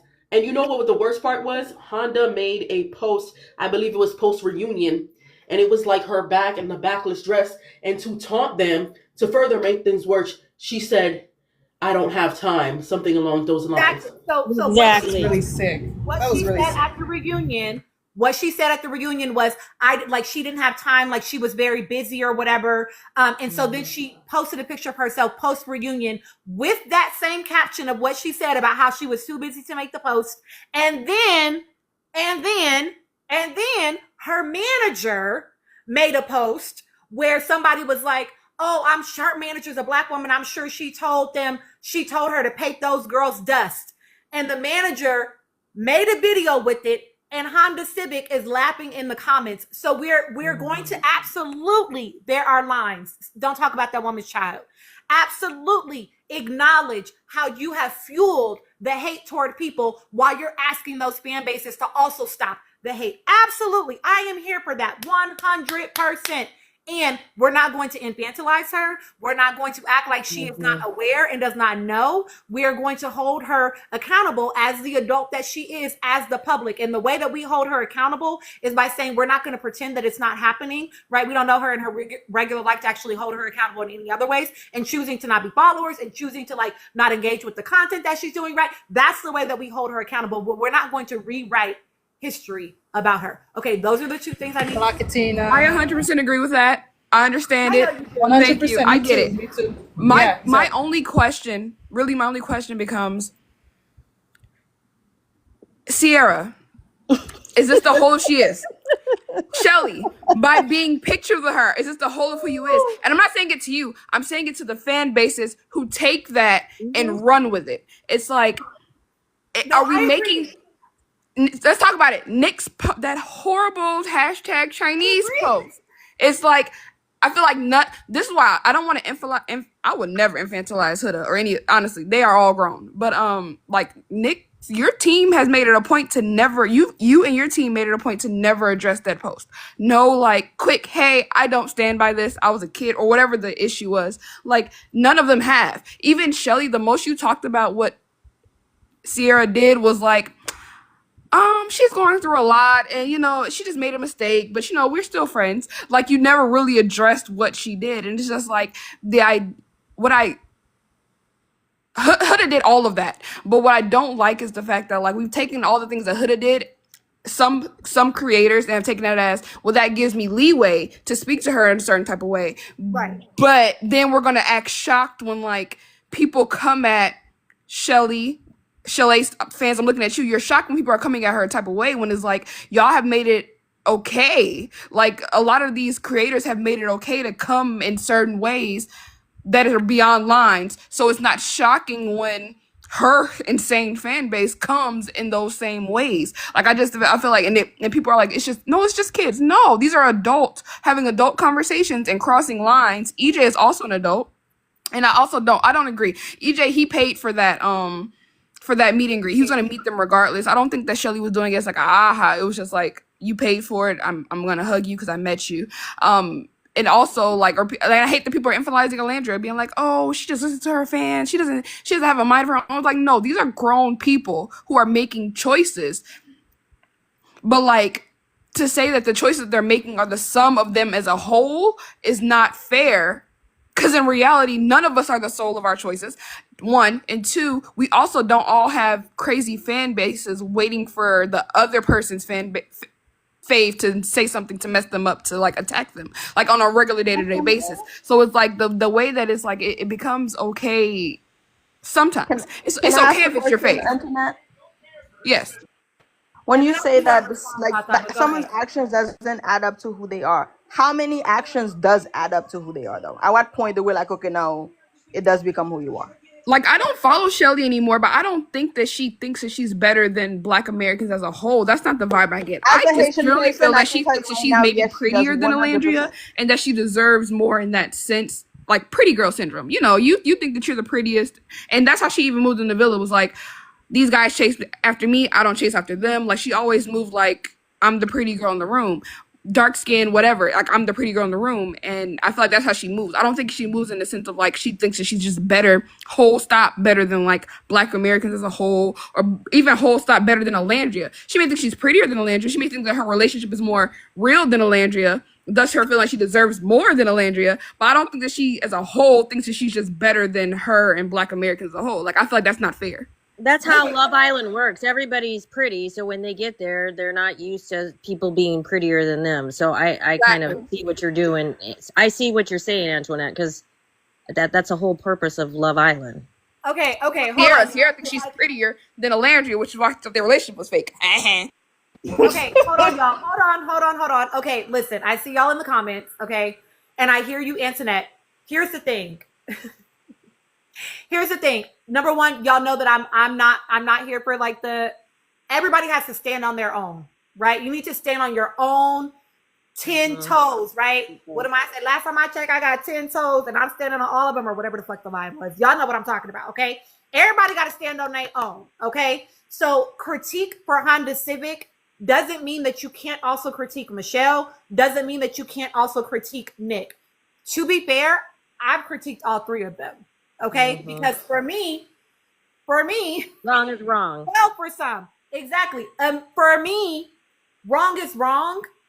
I made post about Nick immediately following him leaving the villa. Like, boy, you got 30 minutes to address it. You feel me? But I also want to be fair. Okay, that is always my goal. Here's the thing: when it comes to Honda Civic, for me, I will speak for myself. For me personally, it's about a pattern of behavior. I watched you act that way in the villa, and I never held Honda Civic accountable for her fans when she was in the villa, because she's in the villa. She don't know what the fuck they doing, okay? She don't know.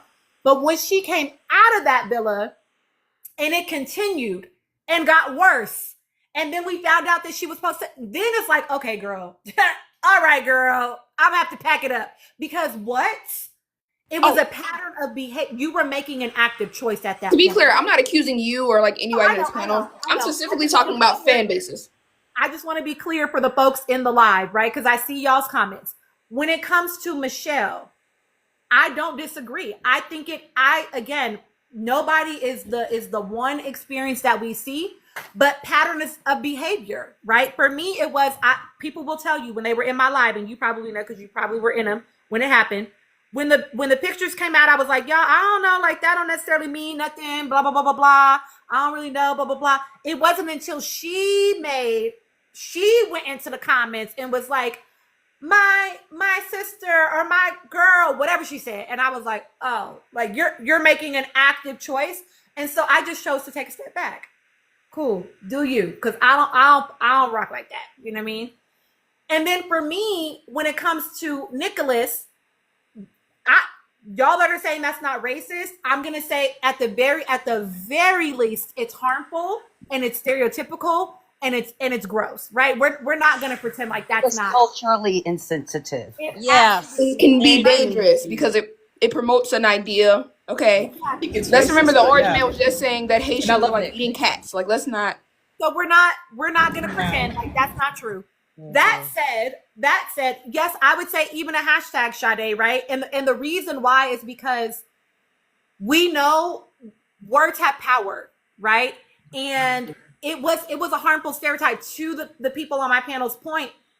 It was not long after that in the election year when that one boy that likes to be orange all the time was saying that Haitians eat animals, and he was doing it on purpose to be inflammatory and to be disgusting. So we're not gonna mince it, right? It definitely was insensitive. It definitely was culturally inappropriate, and he was a teenager, right? And I will say that for me, the only reason why, and I do think he should say something publicly, right? The only reason why I don't stay on his helmet is because he does not have a pattern of behavior for me that now makes me question whether or not he aligns with that.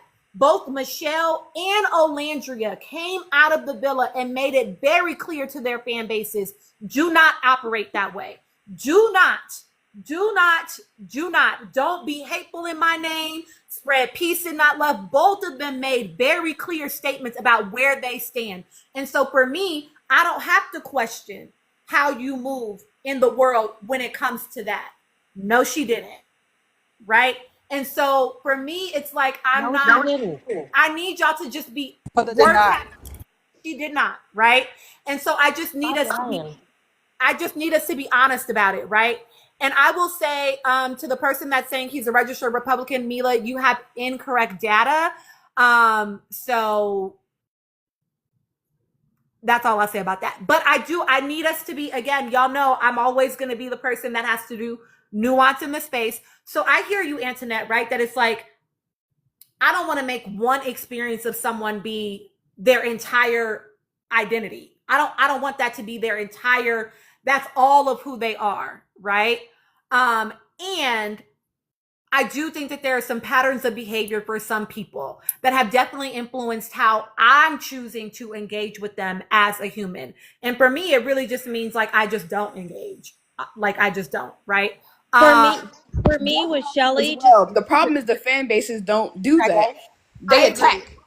for me with Shelly, for Shelly, with the thing that really got on just was disheartening for me was the admission that Ace made during the Speedy interview about kind of like the coercion between him and Taylor about kind of the misrepresentation of did Taylor really like Olandria or not, and then Shelly not saying anything, but you're the one that probably cried, the other than Huda, who fell to the ground, which that seemed a little bit performative. But Shelly was the other one that was crying just as hard when Olandria was leaving. So you cried for me leaving the villa. You cried for me saying, "Bitch, I thought you were gone. I was crying for 48 hours." And then all of a sudden you got this man who, like, you know for a fact, because it was said that he like played you the whole entire time, and you got nothing to say, but you're gonna call him because he's your bestie. That's my problem with Shelly. Yeah. And I think that's fair. Can I hop in here real quick? Yes, Or Nikki, just I want Nikki and then Ann to go. a public service. We have been here for quite some time. Gigi's not here. I'm not sure who your mods are, but can we please like the live? Yes. Thank you, Can we Nikki, for saying it. please like the live? Tina is out here doing, the rapture work on this Rapture Eve. And at least we got some good entertainment on this Rapture Eve, trying to get our souls together, trying to get cleansed. And the least we can do is tap the F out of this live. So where we at? Where we at, chat? Where we at? Thank you so much, Nikki. Yes. I'm sorry. We're at 97. Can we please get her at least up to 115 before I get on here and cuss y'all out again? Nikki did not bring up the rapture. That is hilarious. Yes, the Rapture. The Rapture Eve, y'all. We're at the Rapture Eve. Oh my Yeah, I we am gotta on get the to floor. 200K. We gotta get to 200K. We can easily do that, y'all. I God. We love can easily y'all. do it. I know that y'all can do that very easily. Y'all have done it tons of times before. Okay. Yes. And I know that you've been asking to get in. And Nikki, I know that you wanted to share thoughts. Please share thoughts in response to all of this. I know Thank it's been a lot. you. Thank you. Thank you. There's a lot that has been said, but one thing that you said both of my points, and you said them very, very well. So I say thank you to that, because the minute we have to stop, just like we need to stop playing purity politics, we have to stop playing purity um support with some of these people. These are flawed human beings, and they're going to be making mistakes. So what we can do is, when they do make mistakes, it's watch how they handle those mistakes. And that is what we base our judgment on. Not that they made one, but the fact of how you are handling it outside. So for those in the comments talking about, hey, they said, yes, she said something during her interview that followed immediately by, like, I don't want anybody to do that on my behalf. But when I come out, when you say but, you negate everything you said. Everything that you said before becomes a non-motherfucking factor. Okay? So please don't. And that post, she has never once to this day put it out on social media, a post saying, stop the hate, stop the bullying, stop the racism. What she did is exactly what Tina said, was double down on anti-Black sentiments, using her hairstylist, her manager, liking, retweeting, laughing off, her sexual coercion with Chris, as if it was no big deal. These are character flaws, not a mistake. They're character flaws. So anybody that's supporting her, I'm looking at you the same way. You have the same issues.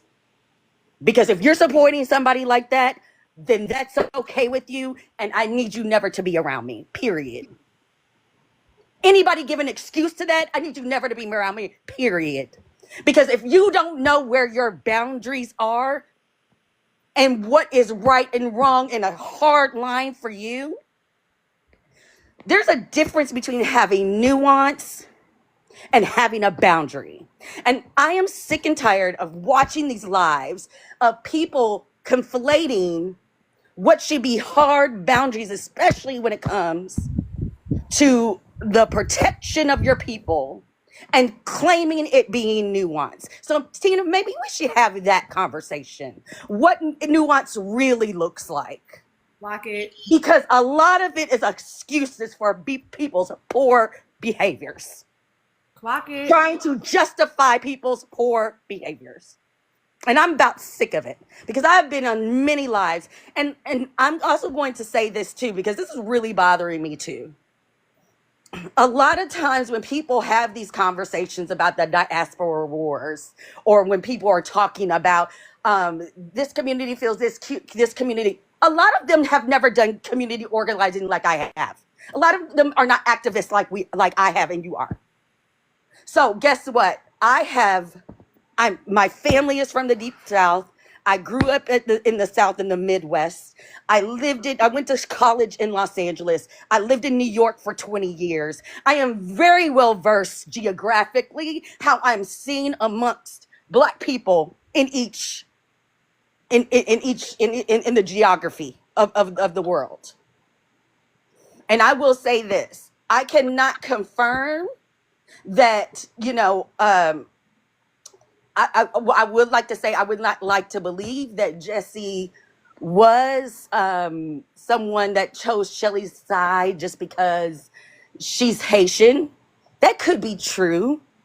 That could be very well true. So I listen to people in the Haitian community, but what I do understand is that people in the Haitian community in New York, because I know them very well, I have friends that are that, they do operate a very different way than people who are Haitian that are in Ohio, where Trump was specifically going after those people, saying they were eating cats and dogs. There's a big difference, because people that are in the South, in the Midwest, they don't have the luxury of the diaspora war. We are all black and we need to stick together because these white racist people are not playing with us. They're not playing with us. When you go to New York, you go to LA, we're majority there. So we get to have that's a privilege in itself. That's a privilege in itself to be able to be like, oh, well, I'm Haitian, I'm better, or, you know, I'm from the whatever, you know, country, I'm better, whatever that is.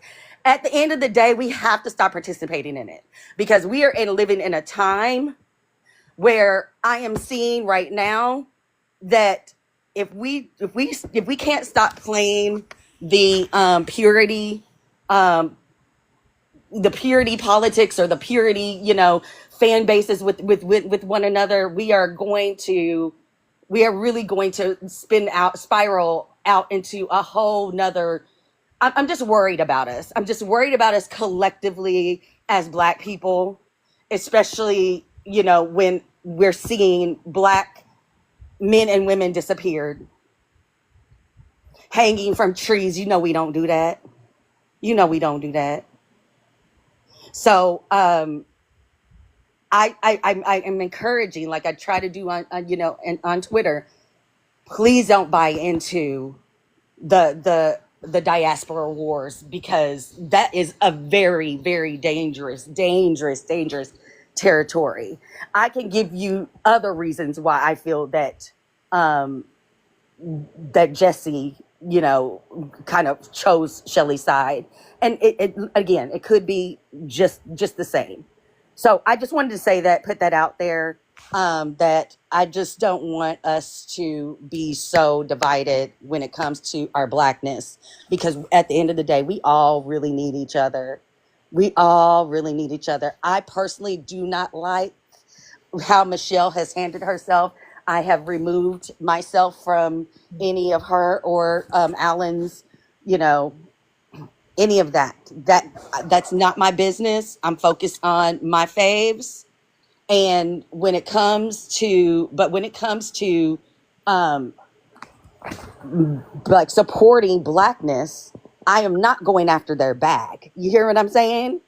I'm not going after their coin. Period. Nikki, Period. and you can say this being somebody that lived in the West Coast, Midwest. It's different than living in the West and living on the East Coast, and even I some lived in parts New of the York for South. 20 years, honey. Right, that's what I'm saying. Yeah. So what I'm saying is it's different because in the East Coast, you still, like, even like in Chicago, you still have like the Jewish area, the Black community, the Asian community, the Polish community. Whereas on the West Coast and the Midwest, we're all kind of like thrown together. Yeah. Well, yeah. Really And don't like that that plays a metaphor. part in. It's really not fair to Shelly. Like, we can, I don't know if any of y'all watch King of Reeds, but we can say, hey, it's more to do with the fact that she has access. Shelly reached out to her, that gave her access, like, to interviews, to whatever they have going on as far as Shelley's. So she might have distanced herself away from Nicolandria as a whole because of her access and her being in that industry through Shelly. But I don't think it's fair to put it all on, like, oh, she's just Haitian and she just thinks she's better than everybody. I don't think that's fair. That's one of those things that I Here's the think the thing, book needs to but be here's brought the out thing, of people, like, Antoinette. I know that fair. to be true in certain cultures in New York. That is a thing. When I have gone to African shops and literally watched them make fun of me. Heard them like not speak. I may not speak your language, but you know when somebody's making fun of you or talking about you. That's happened to me when I go into Dominican spots. They're talking about my hair. I'm not understanding everything they pick up, but I know that they're talking about my Black hair. So I'm saying it happens. It happens. I'm just Yeah. saying. I just we don't just want it don't to be know. put on Shelly without Hold there on. being solid proof of. Does that make sense? Right. So here's Right. it. So I'm gonna, again, everybody's hypothesizing, right? So like none of this is fact, right? These are just people's hypotheses based on like their lived experiences and what they know, right? And that's why we do nuance in this live, right? Because one person's perspective is going to be different than another. It doesn't mean that it's about invalidating, right? It's about this has been my experience, and this is why I might believe that or feel that, right? I agree. Y'all already know what I think. I already told y'all. Okay, Jamila is new to the panel, so I want to let Jamila share. I am going to rotate some folks out because I have people waiting, and then Anne, I know you want to give thoughts too. So Jamila, please go ahead and. Yes. Thank you. So, real quickly, I just have, I think, 4 points. Um, First, what I've noticed here with this Love Island this season, and that everyone is came on this show really and truly looking to become influencers or just have more eyes on them. What I've noticed on that show in influencing as this thing has blown up, and even as we're seeing in our country, people and this is one thing I can take from the Bible and say is that people are willing to gain the whole world but lose their soul. And I think that's where I have an issue with. We're not standing up for anything. As long if we stay quiet, you can think which way or which whatever, I'll still get my bag. It's actually better to stay quiet so that I someone else can write the story for me. You can fill in the blank. And I think sometimes that maybe that could be appropriate and sometimes, but at some point, some things are right and some things are wrong. So I feel like for me, that is, Tina's basically said exactly what I would have said. It's not that, oh, one thing happened and I completely write someone off. It's a pattern of behavior that I saw. It's just like, at what point do we now say, well, you know what Muhammad Ali used to, what he said, you give me what, how many snakes? You're telling me there's only what, five that are good. Am I supposed to assume that the one coming up to me is part of the five and not part of the majority? It's like I have to use something to, see how I should be moving forward with you. So when it comes to any one of the islanders, it is, we all make mistakes, and I think it's how we move after. So I'm glad Tina cleared that up. For me, when it comes to Hilka, I don't agree with attacking her as a mother at all. I completely agree. My issue I had was that she made that so much of her story. She tried to gain sympathy because of it. I think that's, if we can just, if people just, you can recognize that without having to say every second, where's her daughter, where's her daughter. I think the father already spoke on the stuff that he said. You can kind of fill in the blanks. They have their own type of relationship, and that's that. If he's not speaking up on it and he threatened that he could, I think we can fill in the blanks whichever way you want to. I just had a problem with people trying to say completely negate it. Well, you can't do that when she made it a very big part of her storyline. Every chance she got, she tried to say, well, it's more serious for me because, well, I'm putting more thought into this because, that's where I have an issue. Besides that, I really ain't got nothing else to do with me. That's all I'm going to say for that. Now, for this whole diaspora thing, it's been a problem for me for a while. My parents are both, well, my father's Jamaican, my mother's Trinidadian. So I can honestly say that for me, in some, I can't say all, luckily I was blessed to have a father that truly learned about African American history. And we had to, there was no way, he was always fighting for what we had to do. Because when he came into this country, he was black. That's all they saw first. And then, then they were Jamaican. I'm not taking away, for me, from what I gathered growing up. I have an aunt who truly, truly, I'm still working on. She is a Republican, conservative through and through. And it kills me. But I listen to her, and the rhetoric and the words that she used is, oh, we came over here, they had so much privilege, da da da. And then when I realized it's really a lack of education, it's a lack of empathy. It's like, if you're only listening to what you, heard, and then she had her own terrible experience when she came here. She said the black people treat her worse than the whites. Well, who taught the blacks that their color was worse? It's just like, it's just so much more than that. So I too experience, being from a Caribbean heritage, and then coming into a school where it was mainly African Americans. You have it both ways. I don't think it's right at all because I just see division. I'm seeing it blown up on TikTok, and I'm like, what are we doing here? Like they don't even care. Look at Candace Owens and that guy she sat down with. At the end of the day, he basically said, I don't really care about you no more. Now we can open and be free. You're black. I don't care if you're black conservative, black liberal. I don't care. You're black. I was just like, so I think it's time for us. We can put that away now as a people, but I don't know if we ever will be. So for me, that's the experience I've noticed, is that they come, oh, you guys had all this. You were in America. We had to come over on the boat in America. No, we all had our experience. We all got to learn, and we all got to grow. And you have to educate yourself, because if you know about the history of this country, we wouldn't be here without black people, especially African American. It's just honest truth. It's something we must agree and admit. I know it's hard, but it's just truth. And when it comes to Miss Shelley, I agree. I can't blame it all on her being Haitian. I still think it had to do with she was not only that she was the prettier one. She never really like she just thought that she was of the two girls. If I was gonna line us up, I would be higher than her. Not only because I also believe that Alandria is very much so blackity black. I mean, she went to an HBCU versus what I can gather, Shelley did not. It's a completely different education, different culture altogether. So I think it's easier for Shelley to move in some areas and with different people than it is for Alandria. Not saying she can't, but for me personally, from what I gathered, it seemed one was more comfortable with others and the other one wasn't. From what I gathered, I could be wrong.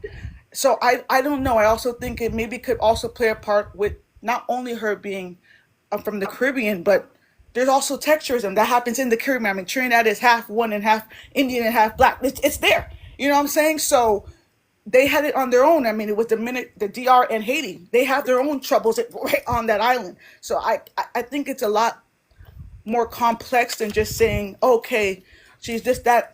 I just do. So I think it's more to that. I think she saw herself also as prettier.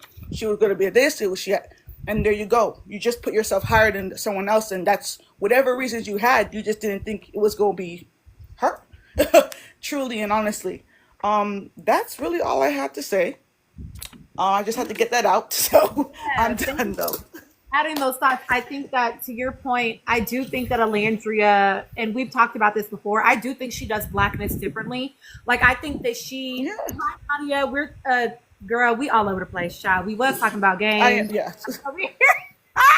We are. I will That's say my that ADHD as well. I do think that Alandria does blackness differently than Shelley. And the biggest reason I say that is because I felt like Alandria was able to clock very easily Yep. Yep. that second night what was happening with Hilga. Yeah. She knew immediately what was happening. And I think she then knew immediately from that moment how she was going to have to move in the villa. I didn't see the same turning on for Michelle around that. I didn't see her getting that quite as easily. So She was a lot more reserved with it. Relationship for sure. And I would like to add, I also, now I could be wrong because I do not know, but I still sense that Alandra was closer to Huda. And I think Shelley did take that kind of away, especially after that whole heart rate challenge. It's like, I see, but this girl is curly, like you saw it from the beginning too. I don't know if that also had a part to play, because it was just like, yeah, I know you're close to her and you're wary of her and she is closer to you. Can't you see? I just think it was a lot more complex than that. I still don't agree with how Shelley and Ace moved outside the villa, I agree. but I don't know. I will say this too. Last thing, and then Anne, I'm gonna let you go, and then I'm gonna rotate you and Nikki out. I will say too. Yes, I'm gonna bring you up, Anika. I see y'all in the queue. It's a few of y'all in the queue. I will say this too, really quickly. I do think that part of what was also happening in Michelle and Alandria's relationship is because they do blackness differently. I do think that, I don't know if y'all have read the book about oh God, what is it called? All the Black Kids Are Sitting Together. The book about like how Black people will look for each other and gravitate toward each other and want to be in community with each other when we see that we're not the majority in a space. And so I do think that Alandria was wanting to, yes, Beatrice, thank you, was wanting to align with Michelle. Right? She's sharing the stories about the blue magic and the retwisting of the braids or the retightening of the braids, right? She wanted that because that feels important to her Black identity as a Black woman, to her Black experience, right? And so I think that she really craved that, right? I think that we saw it unfortunately play out in some ways to Alandria's detriment, if I'm honest, right? I think when we think back to like the Hannah vote, Alandria was the only person that came into that vote with good sense. Okay.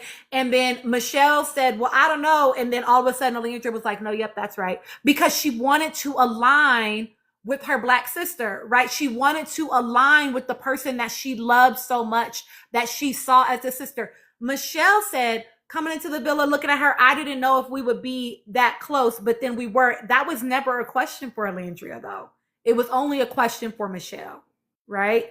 And so I think that Alandria, unfortunately, was having the experience in the villa with Michelle, that now she's on the other side of what that looks like when people are now doing that with Alan and Michelle, right? They so desperately need to align with them that now they're acting like that toward her, right? And she, not in a harmful way, but was aligning in the same way in the villa with Michelle, right? Wanted to be aligned with the black people. And so it really feels like reckoning is not the word I want, but it definitely feels like an origin story. This is a catalyst event in Alandria's life right now, where she is having to reshape the way that she understands relationships and loyalty and where it lies. And it's a painful story. And I hate to see her have to live it the way that she's having to live it, right? Because she's not learning the lesson the way all of us learn the lesson in private. She's having to learn it publicly. And that is really painful. And I deeply empathize with her around that. But to P's point, it is a very important lesson to learn. Okay, Anne, please share your thoughts. Hello, beautiful people. There's a lot to talk about, but first let's discuss this whole Jessie Woo debacle. First, I'd like to back up what my Haitian sister Tata was saying. And so I'm going to tell you the truth. There's a bit of intellectual elitism going on in Haiti. And my mom and I talk about it all the time. And so my aunt spoke French, and she made sure her kids speak French because, colonization, whatnot, whatever. So the Haitians that spoke French were taught to be more educated, and they thought they were better than the Haitians who spoke Creole. Mind you, our language comes from French. And all languages have dialects. For example, Canada's French is not the same. And, there's also other Caribbean countries who speak different dialects of Creole. So whoever speaks, yeah, for sure, it is the same in Morocco and other French countries. Yeah. So for people who, for certain Haitians who speak French, they were taught to be more educated. Mind you, I didn't speak French. I did go to a private school. But then all of the rest of my education is American. So I do understand French. Do I write it? It's actually difficult to write. I'm not very fluent, but I understand it. So Love is Blind France was actually easy for me. So for those of you who need the translation, look for some Haitian friends. So it's just, there's intellectual elitism, and that again causes some classism, a bit of hierarchy. The more educated Haitians, they think they're better. I'm not gonna lie.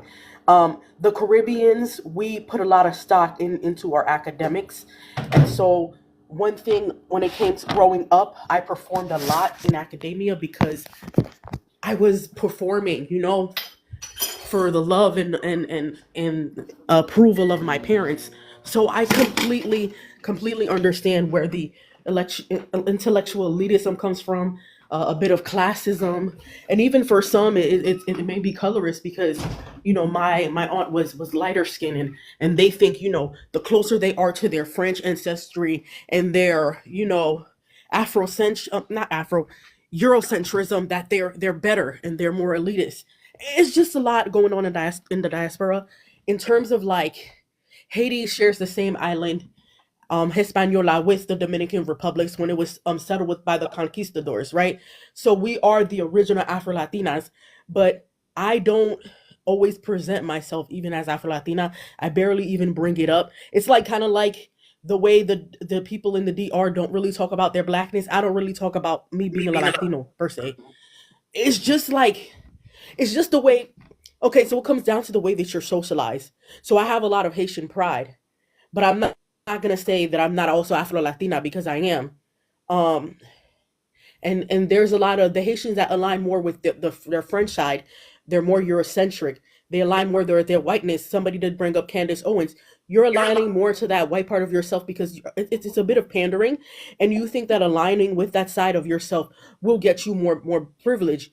And so Candace being humbled by that Nick Fuentes interview, or that commentator, you're tap dancing for these approval of these white men, and and so this is why people say whiteness doesn't necessarily have a culture.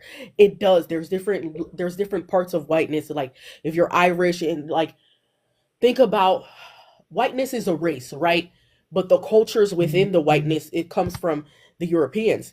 And so if people were um in love with history the way that I am, if you would learn your ancestry and learn where you come from, like, all of that matters. I think that there's a discourse in which, like, people don't understand the difference of race. Race is black and white. Ethnicity is where you're literally born, where you're from. There's a lot of nuance, and then there's culture built in it, just traditions and excuse me, and a lot of other things that are like part ingrained into it. And so having diaspora wars, it's really quite ridiculous. But let's think about it. The colonizers had taken, all of us are from African land, right? And so they take all of us, our ancestors, in African land, right? And so they divided us, and some of us ended up in the Caribbeans, and then you have Haitians like me, you have Trinidadians like my son's father. All of us ended up in the Caribbeans, and then we have some of us that ended up in, like, the Latino Caribbean islands, like the DR, Puerto Rico, and I even have Cuban ancestry. Like, they separated us from the very beginning.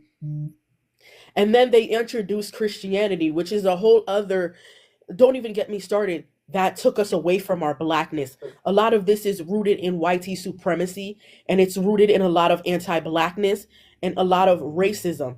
And so we all are literally from the same place, right? We were separated on a boat by colonizers. Why are we fighting? The real enemy is white supremacy. And so what we need to do is get together and fight them, not fight each other. You're letting these people win. And last thing I'll talk about is this Jimmy Kimmel stuff. We had thank you so much. We had with, in terms of like Jimmy Kimmel, this man has white privilege, and I've had no one talk about this. I'm surprised he's back on air. I'm not gonna hold you, because Joy Ann Reid got taken off air. My girl Tamron Hall, I'm a talk show girly. She was taken off air. She was on a news channel. I don't remember where. Now she has her own talk show, and she's an incredible journalist. A lot of people of color, black women in particular, were taken off air and weren't even given their place back. Joy Ann Reid had to start her own YouTube channel, right? Not knocking her, because she's incredible at what she does, but we're not allowed to speak on what we want to. And it, okay, a lot of things, 2025 is really, really eye-opening, because a lot of things are happening racially for white people that black people have been experiencing for fucking eons. And now when it's them, they understand the amount of people that rallied behind Jimmy Kimmel. This is the type of community that black people need. People are canceling their Hulu subscriptions because you took Jimmy off air. I'm not supporting, I'm not paying. The amount of people that rallied behind him, the amount of people that, like, the black women that were taken off air, or other black people that had their speech censored, we did not fight that hard for them. The fact that this white man gets to redeem himself is shocking. And I hope to God that he doesn't apologize and backpedal, because the things that he did say was actually kind of in defense of our people. He disagreed with CK in the beginning, and why Trump threw a tantrum and took him off air. And guys, I don't mean to scare you, but this is the beginning of the dictatorship that this man promised us. If a white man could get censored, we are not safe. We are not safe. The speech is not safe. And even on this TikTok app itself, this app itself is incredibly racist. The YT content creators are able to get away with so much more than we are. We are constantly censored. And with the death of CK, it has woken up white people to the things that black people have been suffering for centuries. They are unaliving our people on trees still, and it's 2025. Now that white people are going through a fraction of the pain that we've had to suffer for centuries, now they want to speak up. Now this man is a fucking hero. No, he's a Christian nationalist, a racist, a homophobe, a transphobe. He hates everybody. And then now we have his wife performing with her white women tears, or the lack thereof, talking about, I forgive him. No shade, but bitch, shut the fuck up. Because I know you align with the same thoughts and rhetoric. The people you lay next to, the friends you surround yourself with, I don't care. Silence is complicit. You are the same person. And I fear that this is bad, but the way that I fear that his own wife had something to do with it. Y'all got to check out Dominic Morgan's video. Why did you just give Mrs. Kirk her own charity to head up? She's not even, I don't even know if she's a politician or she's part of this business. Why is she all of a sudden taking promotions now that her husband is gone? Like, sis, I'm watching you at the corner of my eye because I'm pretty sure you had something to do with your husband's demise. And y'all don't fucking ask me to empathize. I do empathize maybe for his children. However, this man made a choice. He said empathy is new age and it's woke. Well, excuse the fuck out of me that I don't empathize for you and your pasty ass skin. I'm not going to. And don't ever in life weaponize our empathy as black people. After all the stuff that your ancestors put us through, quite literally, I'm not going to rehash the history for you. Read it yourself. And mind you, it was whitewashed in school. It isn't until I took an African studies class in college that I knew that was really going on. Like, really, our ancestors were doing some heinous things just so they can't even breed. People were throwing themselves off boats. Get the fuck out of here. Like, don't play in my face. Jimmy Kimmel, if you backtrack and you backpedal, I know damn well you tap dancing for that fucking Trump and you want to be back on air so bad, then you just pandering to black people. Because you know what? There was another man, what is it, Dean Withers? White man, stop fucking pandering to black people and pandering to black women because you know that's how you're going to get clout. All of a sudden, CK died and Dean Withers crying over that white man. Sir, shut the fuck up. Because I almost bought your bullshit. Just excuse me. I get really passionate. Excuse the cuss words. F1 in the chat. I'm gonna end it here. Yeah. White people are just getting a taste of what we've been going through for centuries. So quite frankly, I don't care about y'all. The Bye. real Keisha, your comment deserves to be said aloud, so I'm going to. I started a GoFundMe for YT people to send me back to the continent of Africa. That is my favorite thing that I've seen on the internet today. Absolutely. Yes, please send me home. Thank you. Bye. Okay, I'm gonna go through this panel top down. And then we're gonna get off the live, y'all, because games is about to start. Okay, Olandria has a new interview on YouTube. I literally love that so bad for real, Tisha. Okay, Ruby, can we start with you, friend?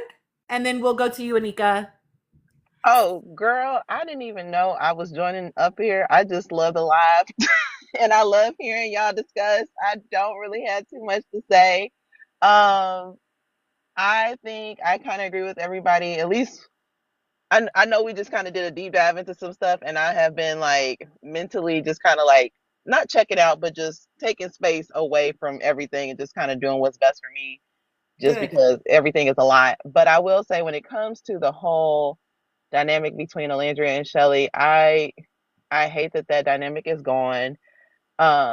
I was always team Alandria, and I did love Shelly, but like I just, when you just got love people from afar, it's just too many things that have been done that you just realize when you're not in alignment with somebody.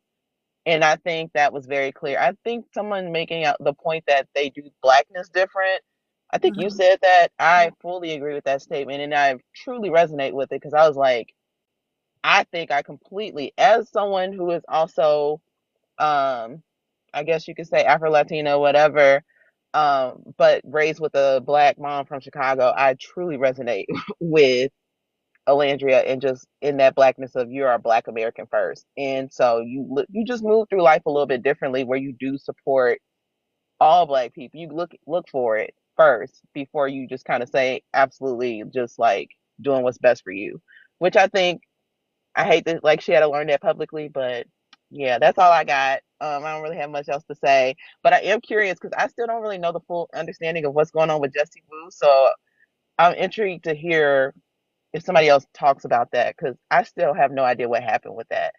Basically, I'll tell you what I know. So basically, some old shit got brought up. You know how people do.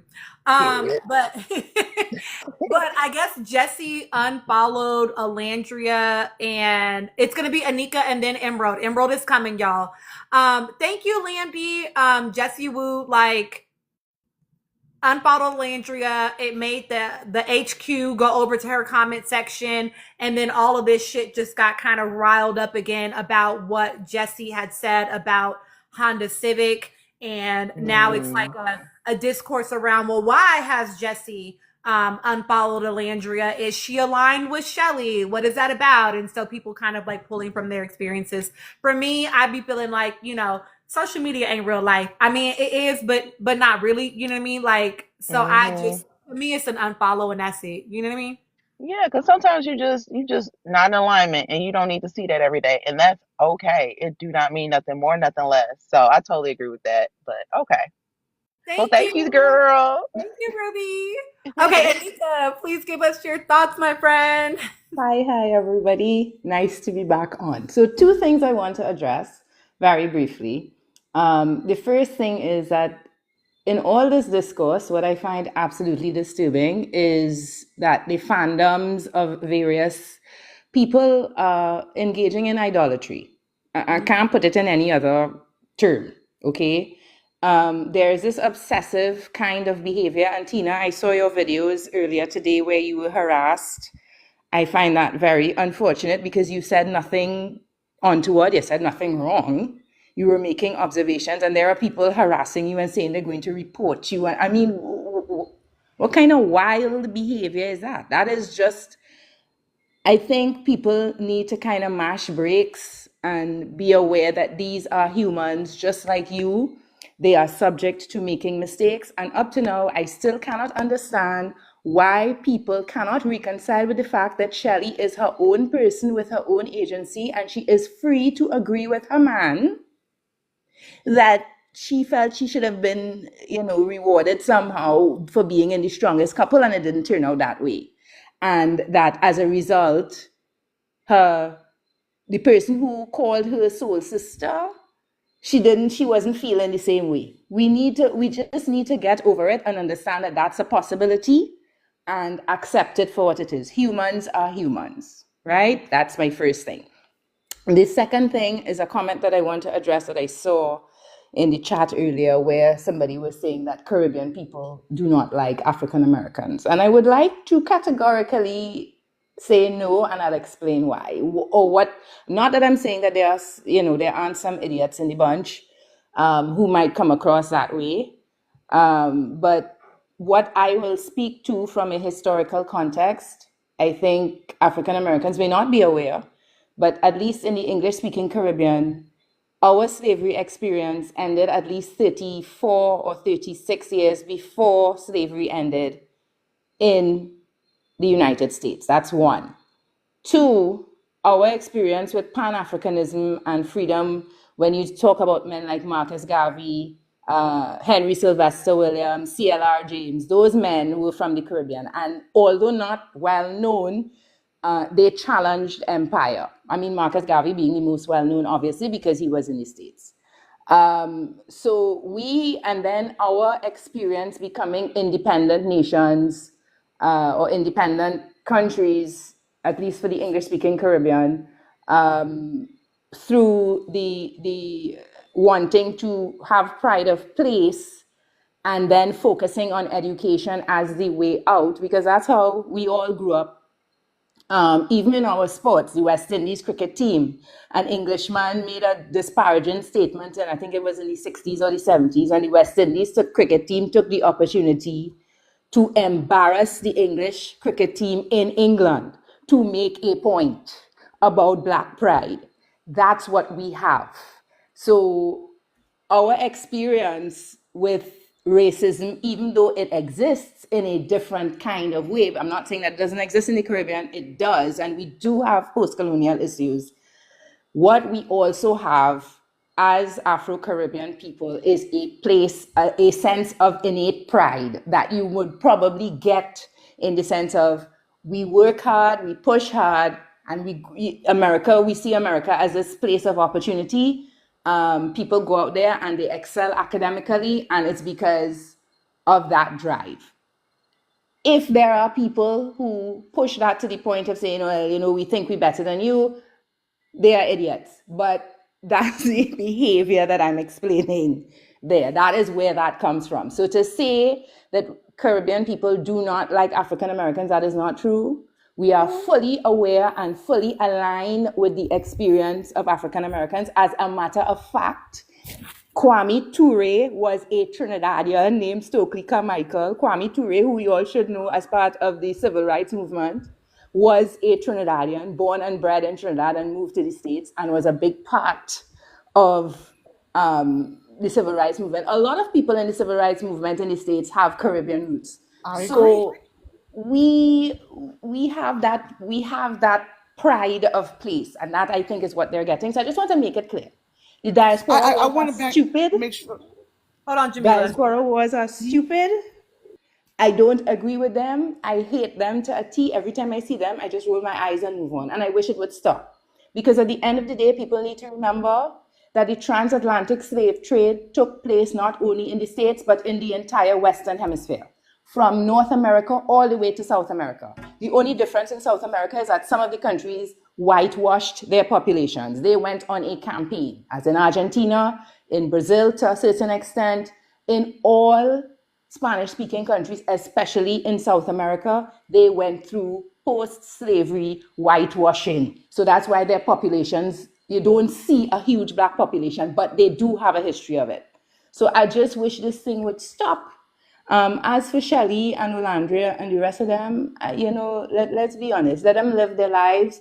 The things will manifest the way that they will manifest. We wish them well. We wish them all the happiness in the world. Let them go ahead and do what they have to do at the end of the day. Because, it is what it is. They behaved in the way that they behaved. Hopefully later in life, they will reflect and realize, oh, I made this mistake. I made that mistake, whatever it is. That is life. Thank you very much. I am done. Thank you, Anika. Yes, Jamila, I know you wanted to add something really quickly to that, and then I'm going to go to Emerald. Yes, I want to make it clear. I never said that was all of them. And I'm not even saying that you weren't educated. I'm saying that there could be a stereotype sometimes. I don't agree with it because, as I said, my father was not like that. That's why I'm not saying that that's every single Caribbean. I'm saying it could be even first generation American here. You know what I'm saying? I'm not saying that's how it is for all of them. I'm saying that does play a part on both sides. That's all. I agree with everything she said. I just wanted to make it clear that I wasn't saying the opposite. I appreciate it. I think there was actually somebody in the comments that said it really explicitly. It was in the comments, Jamila. It wasn't anything you said. It was a comment that I read. Okay, I was like, oh my goodness, I hope I can't speak that on my country now. I'm like, please. Okay. No, I know. No, yeah, it was a comment. And being ridiculous. Love Island Games is actually starting in a few minutes if you have Peacock. To the person that just asked me that question. Okay, Emerald, please share your thoughts with us. Okay, I'm gonna try to be as quick as possible because I think I've been on here for like an hour. But okay, so I want to directly address the dysphoria thing. As the daughter of a teacher, right? What we have to understand about Black Americans, we are very proud people because we have gone through a lot. Just like Anika just said, they were free way before us, right? So our freedom is fresh. The civil rights movement was not that far away from us, right? So with Black Americans, we have that same idea of education with the talented 10th. We have our own elitism and classism within our own community.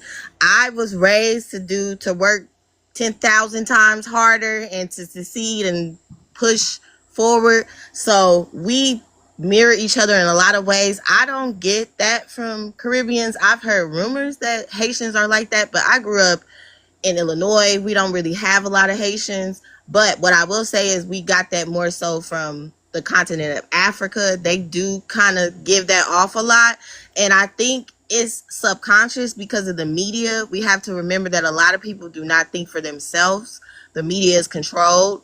People watch the news. A lot of people up into social media broke out only saw us on BET or getting arrested on cops or entertainers and basketball players. So that's all that they think of us. Like I said, I'm not attributing that to the Caribbeans because they're closer to the United States, so they tend to have like a different view of us.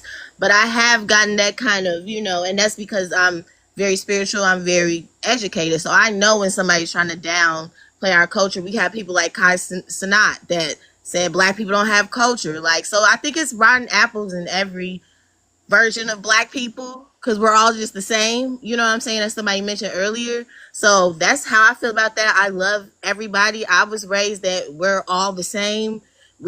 Some of us migrated here. That's something that hasn't been mentioned. Some of us were already here. I have my grandfather was from the islands. My great grandfather, was from the islands, and he came here and they called him Geechee. So it's like we both treat each other the wrong way, and it's because of white supremacy. So that's all I have to say about that. We're all the same. We're cousins, if anything. You know what I'm saying? We don't look the same, you know what I'm saying, but we all have the same skin tone. And so I just want us to stop this shit because it's ignorant as hell.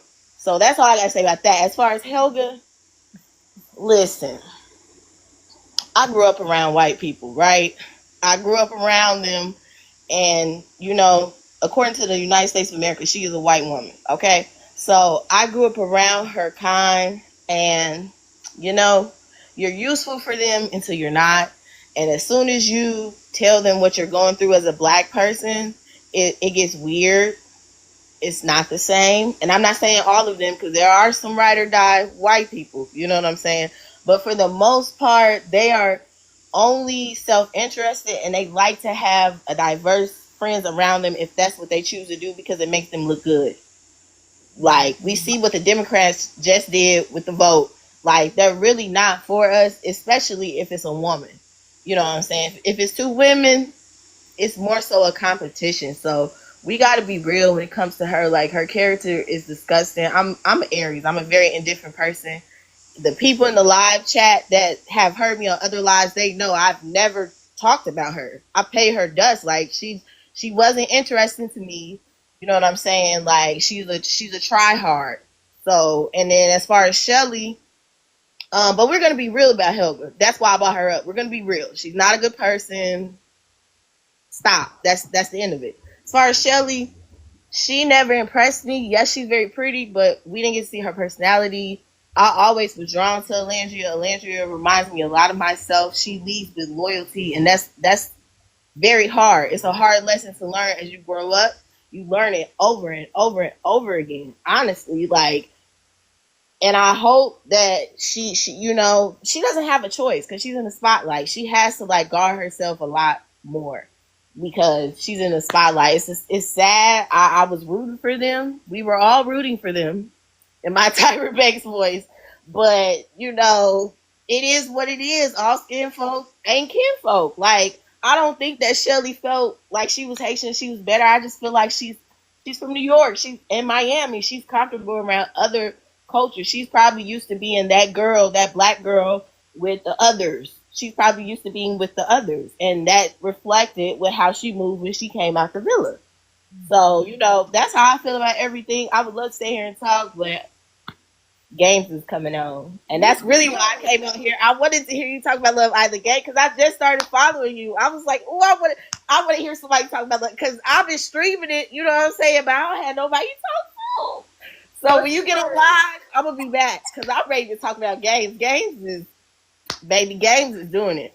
It's doing it. They are doing good this season. If you a new Love Island fan, this is what Love Island is about.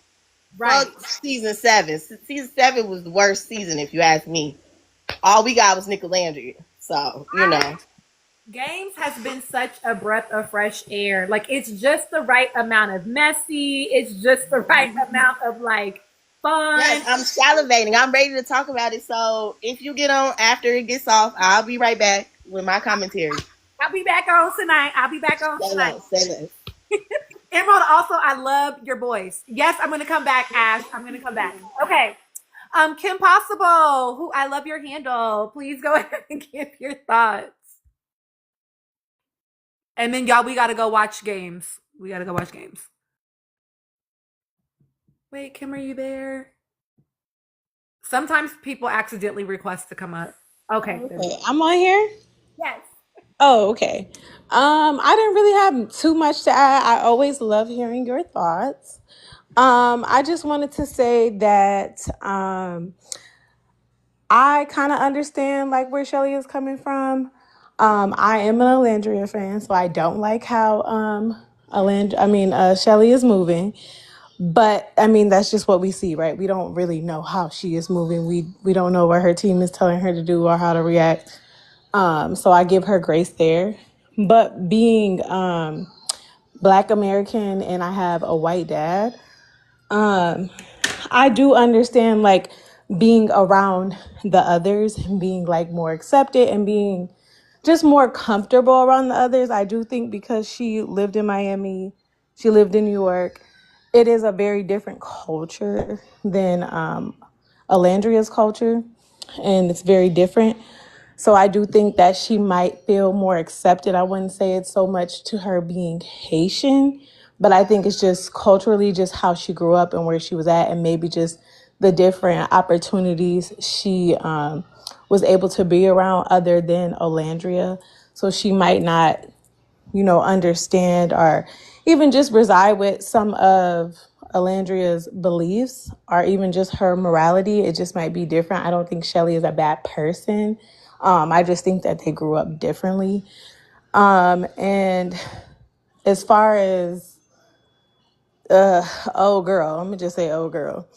As far as her, everything y'all saying about her is true. I've been around women like that. I would say that being a lighter skinned woman, being a little bit more acceptant, I didn't experience a whole lot of that until I started to become, until I started to become a threat. You know what I'm saying? Like we're all cute when we're young and we're, not coming as a threat. But once we start being grown and getting into like high school ages where they start to see us as a threat, then I started to experience more people like Hilga, where they just want to cry, even especially in the workplace. I feel like the workplace is the worst place to deal with those type of people because you're at work and it's just like, chill the fuck out. Why are you being so dramatic, or why are you making this about you? But yeah, I don't have too much to add to that. I'm watching Love Island games too. I started watching it because of you. So I kind of want to hear what you got to say about that when you do come back on live. Listen, at this point, I feel like I need an ad. Listen, the way I be advertising these shows, I had people watching Are You My First on Hulu with the Virgins, and now games. Yes, I love it. Yeah, Yes. no, you do need they need to sponsor you at this point. Like you need to be getting them coins because I only started watching games because of you. And I'm so happy I did because like you said, it is so much better than Love Island season 7. Like I did love season 6. I liked season 5 too, but Love Island season 7 was trash. We did get Alandria and Nick, but other than that, we barely even got that. We barely got that. But yeah.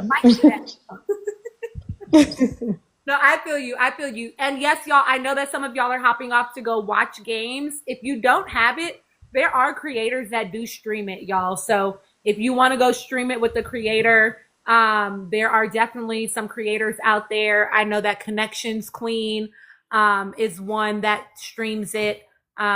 She's the only one that I know for sure is definitely streaming. I'll share her stream to my story in case you don't have access and you want to be able to watch it. Okay, Miss Boss Up, will you please close us out, my friend? Would be happy to, and I ain't gonna hold y'all because I know y'all want to go watch our show. I know y'all want to go watch the show. And I'm gonna have to get on it because I haven't been able to, been busy at work, but that's another story. So I just love the different nations of Black that has come and kind of spoke their point of view. And just being a Black American and kind of doing a little research, just being a OD nerd in some sense. I think people forget that where Shelly comes from in Florida and especially in Miami, there is a disdain for Black Americans when it comes to Haitians. We are divided in that area. due to a point of fact of when they were coming here and migrating here, there was a such thing called heyday, where I guess on Fridays or whatever the situation is, Black Americans, young kids or whatever, it wasn't um, a good thing to do at all. But I definitely understand the disdain. But they were getting beat up. They were definitely getting harassed and things of that nature. So it's like a culture and things of that nature. They started to kind of, of course, form together, just like any nationality or specified group of people would do as well. So I think that we're kind of forgetting that. And I do think that there's is a sense of pride when it comes to where I know I'm from. And I'm glad that Black Americans, as of right now, are just stating in their stance of we're from here, and we're Black American. And I don't need to tell you anything else because it doesn't matter at this point because I've been here my whole life. So, and that's a person who definitely wanted to be able to self-identify. So I definitely appreciate being in a place where I'm able to do those things, but there is a sense of superiority. And it is due to, like Emerald said, and a couple of other people stated that it is due to white supremacy. And what I have realized is with the media, like Emerald said, that how we are all viewed towards each other. Like my mama even still thinks that Africa is not as progressive as what it is. You know what I mean? Or for us, we feel like that everyone in Haiti is, poor and just, didn't come from a middle class of what we think are middle class here in America. So it was very refreshing to hear someone say like, hey, I'm from Haiti and I live this type of lifestyle of me going to Catholic school, which I did here in America. And there was a sense of classism there. So, we just be mindful. I have to be mindful myself of the media and the way that we view each other. And the point of that is division. So we are not, as a group. And then I also wanted to say like on Shelley's point of view and things of that nature, just to kind of run on her a little bit. I do feel like that again, there is a sense of, I guess superiority that I think that everyone should have. I'm the baddest, I'm the flyest, in the room, and why wasn't I being chosen? And I do feel like that people do have a different view of what beautiful is. And I always say that. Feel like that overall people will feel like that Shelley is more attractive in a sense of beauty queen, but Olandria is a high fashion model and she has a unique look, which is what is getting her on the platform that she's on, because the girl is bad to the bone. She is bad to the bone, and people don't realize that worldism of beauty doesn't, in a sense, kind of compare to that high fashion and what people feel like is a celebrity look. And that's the upside and downside of being different forms of beauty. And I also wanted to mention a little bit with Jessie Nick. I'm gonna skip over Jessie Wood because I think a lot of people kind of spoke on her. What I do really hope for Nick Alandria fans is to y'all please lay off of Nick and saying that y'all just hate this man, because I feel like that he has made mistakes when he was younger, and he has proven, to this point that he has upheld this young lady to the utmost respect and has put Black women in totality, or all women in totality, on this pedestal. And he definitely should be praised for what he's doing. And to be honest, people don't realize that he probably has experienced racism himself, and y'all should be giving him a little bit of grace, So, I'm not gonna hold y'all, but I appreciate y'all and see y'all later. Thank you so much. Yes, y'all, we will definitely be back later. I always appreciate my panelists. You always have such rich conversation. I always appreciate that we're able to not all have the same exact thoughts, but to be able to ping pong thoughts against each other. I feel like that, again, contributes to really strong, we're creating some more neural pathways. We're making really strong brains in here. And I always appreciate that. You said all of these Islanders are angry because they didn't recognize that girl. I think, like, I do think that it was a shocker for a lot of people that Nick and Alandria came out to the love that they came out to. I think that what we saw with a lot of Islanders, of course, I always want y'all to be on if you want to. I think it's also true, right, that what we saw with a lot of these, thank y'all so much for the follows with the Islanders, right, is they misunderstood, oh, don't be sorry, please. They misunderstood social media clout with actual real motion in the real world. And so a lot of them got out and they wanted to back that girl that had all them fucking followers on social media, not understanding that that was not going to translate to real world motion. And so people were pissed because they're shocked at their faves, right? But also the Islanders explicitly that got out of the villa, and no matter what they actually knew about Michelle and Alandria, they chose to align with someone's fan base so that they wouldn't catch any heat or flack, which is why I'm always going to be Andre Ina down. I don't care what people say. Can you hit the button to go down? No, baby. Give me the other remote. No, just press the button to the top button. Oh, I was just trying. So people definitely thought that, like, because she had all these millions of followers, that they were going to receive something by having proximity to her without recognizing that people in America, we like whoever we perceive to be the most authentic and that we enjoy the most. And that is why, regardless of what anybody looked like, people experienced Olandria and Nick as being authentic to the journey of Love Island, and that is why people liked them.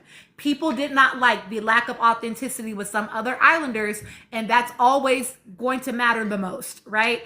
So anywho, games is on. Okay, we gotta go watch games. I will see y'all back when it's over. Thanks y'all so much for being here.